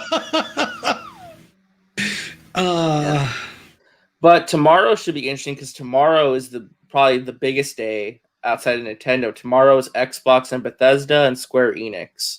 And I'm looking forward to that. Wait, what do you say, Hans? Are you excited? I'm looking forward to that. Bethesda and Square Enix. Yeah, so Xbox and Bethesda. Their last couple offerings haven't really impressed me. Outsiders was okay. That's the best I can say about it, is that it's okay. Well, Square Enix is apparently announcing a Guardians of the Galaxy video game, so I got to be there for that. But also tomorrow, so we got Xbox and Bethesda. Remember, it's going to be one big event for Xbox games and Bethesda games in one presentation because, Microsoft owns both. Right. Then Square Enix is right after that. And then we got Warner Brothers Back for Blood, the PC Gaming Show, and the Future Game Show. We're probably only going to cover Xbox and Bethesda and Square Enix. Back for Blood, I was looking into it. They're just going to be talking about PvP, apparently. That's a short little 30-minute demonstration. So we might stick around for that. It depends. I need to see that. Yeah. I'm going to watch that on my own time at least. And then Monday, we have Intellivision Amico in the morning, and then we have the Take-Two panel. And that's pretty much it for Monday. And then Tuesday, the show ends with Nintendo's Direct and the Treehouse, and then Bandai Namco. So, yeah. That's basically the schedule. Remember, no Sony this year. Sony's not here. No Sony event, sadly. They're not doing any PlayStation Direct either. So Xbox and Bethesda is really going to be the big game showcase for all the third parties. I'm wondering if Bethesda is going to show more of their new Elder Scrolls game. No, I saw something recently. They're going to show Starfield. I was about to say, if they're going to show anything on Starfield, they've been hinting at that forever. I saw recently something about the new Elder Scrolls game, though, that the region it's going to be in, that everyone was saying that it was going to be in. I think that everyone was saying it was Daggerfall, but I saw something saying that was wrong. So I want to know what's true about that. Mm-hmm. Well, Eddie, what did you think, man, about what we watched? What stood out to you? Is there something that you were excited about, or what did you think was the best press conference so far? I mean, it's fun. Like I always expect stuff like that to happen. Where they have to let me see how I can explain. They always have to put in a bunch of stuff that nobody really cares about to add, to the face and all that stuff. Like I'm saying, yeah, filler. And I'm saying it is what it is. Even though I was trashing, I get it. Then what else would it would be shorter if they didn't. But yeah, when it comes to the Avatar game, I am interested in that at least. And I'm trying to think what else. That's pretty much it. Because like I said, I wouldn't call it disappointing. Because obviously there's lots of people that probably are into all the stuff that they showed. Just that some of that stuff isn't just for me. So. I mean, are you guys looking forward to tomorrow? Because tomorrow, like I said, we got Xbox and Bethesda and Square Enix, and I love Square Enix. I think they're going to announce probably some cool stuff from maybe Final Fantasy and some other stuff. So we'll wait and see. And like I said, they already announced Final Fantasy. Well, they announced Final Fantasy 16, but we haven't seen any gameplay of that in a while. Like it's been a minute since they announced it, but we know we're getting. The big thing that they're going to announce is Guardians of the Galaxy. That's going to be their flagship show of game tomorrow. So. I'm very curious to see how that game looks and, what they show from that. And Xbox and Bethesda, they have so much they can go over tomorrow that, third-party wise and in terms of just, their own content, that it's going to be crazy, for sure. Yeah, I'm not as drawn in by Bethesda as a lot of people are. I mean, Fallout 3 was kind of okay. Got burned down. I haven't used a VAT system to kill everything. Fallout 4 was, for me, at least, kind of forgettable. I know people love that series. It's just not been huge for me. I mean, usually it's like that's the big draw for me out of their lineup because they've been killing it with the Doom series lately. That's usually like my big draw. And Square, there were last couple of projects like Outriders. It was okay fun, but it's not a great game. Like even I can't go out there and I kind of like the game, and even I can't go, oh no, you have to buy this game. It's kind of a gettable looter shooter. I think Square Enix sometimes has a problem with their Western developers. Like that's where some of like the quality control's a little out of whack sometimes. Like I like the Tomb Raider stuff and I like Deus Ex, but and Marvel's Avengers didn't hit very well and stuff. So I'm surprised they're going through with the Guardians of the Galaxy because Marvel's Avengers did not, like you said, did not do well. Blech. I think Guardians will be better for them. They said it's a smaller team and they're more. They said it's not a live service game, by the way. They confirmed that. Like it's been confirmed, it's not live service. It's probably just gonna be a single player game. I don't know. I don't trust them after Marvel's Avengers. They really fucked that shit up. Dude, if they start announcing tie-ins with fucking Verizon and T-Mobile and shit like they did with Avengers, that's when my ass started checking out on Avengers. I was almost completely checked out by the time it launched. I'm just saying, that's what they get. They lost $60 million off that game. That's what they get for being dumbasses. Yeah. Well, guys, we're gonna continue doing our E3 coverage tomorrow. I hope everyone enjoyed this. Thank you, Nick and Hans and Eddie, for coming on. I appreciate that. Guys, just hanging out and watching it with us. Everyone's welcome, by the way. You were doing it. Yeah. I saw you streaming. I'm like, oh, cool. I'll watch this with them. Sure. Yeah, we're gonna be doing it every single day until Tuesday. So we're gonna be watching the press conferences just like this. So and talking about just reacting to them and talking about what we liked, what we didn't like, and future video games. E3's back. Last year they were gone. Now it's back. I always enjoy E3 even when it's bad because it's like that hype for E3 is like always special. It's like the Super Bowl kind of every year. It's like even if you hate the game, you gotta wait for the commercials or something, But yeah, I mean, I could see that. I mean, I'm looking forward to checking out tomorrow. Monday, I definitely won't be able to be on with you guys because I'm going to be working. There's too much crap going on at work. I can't take time off right now.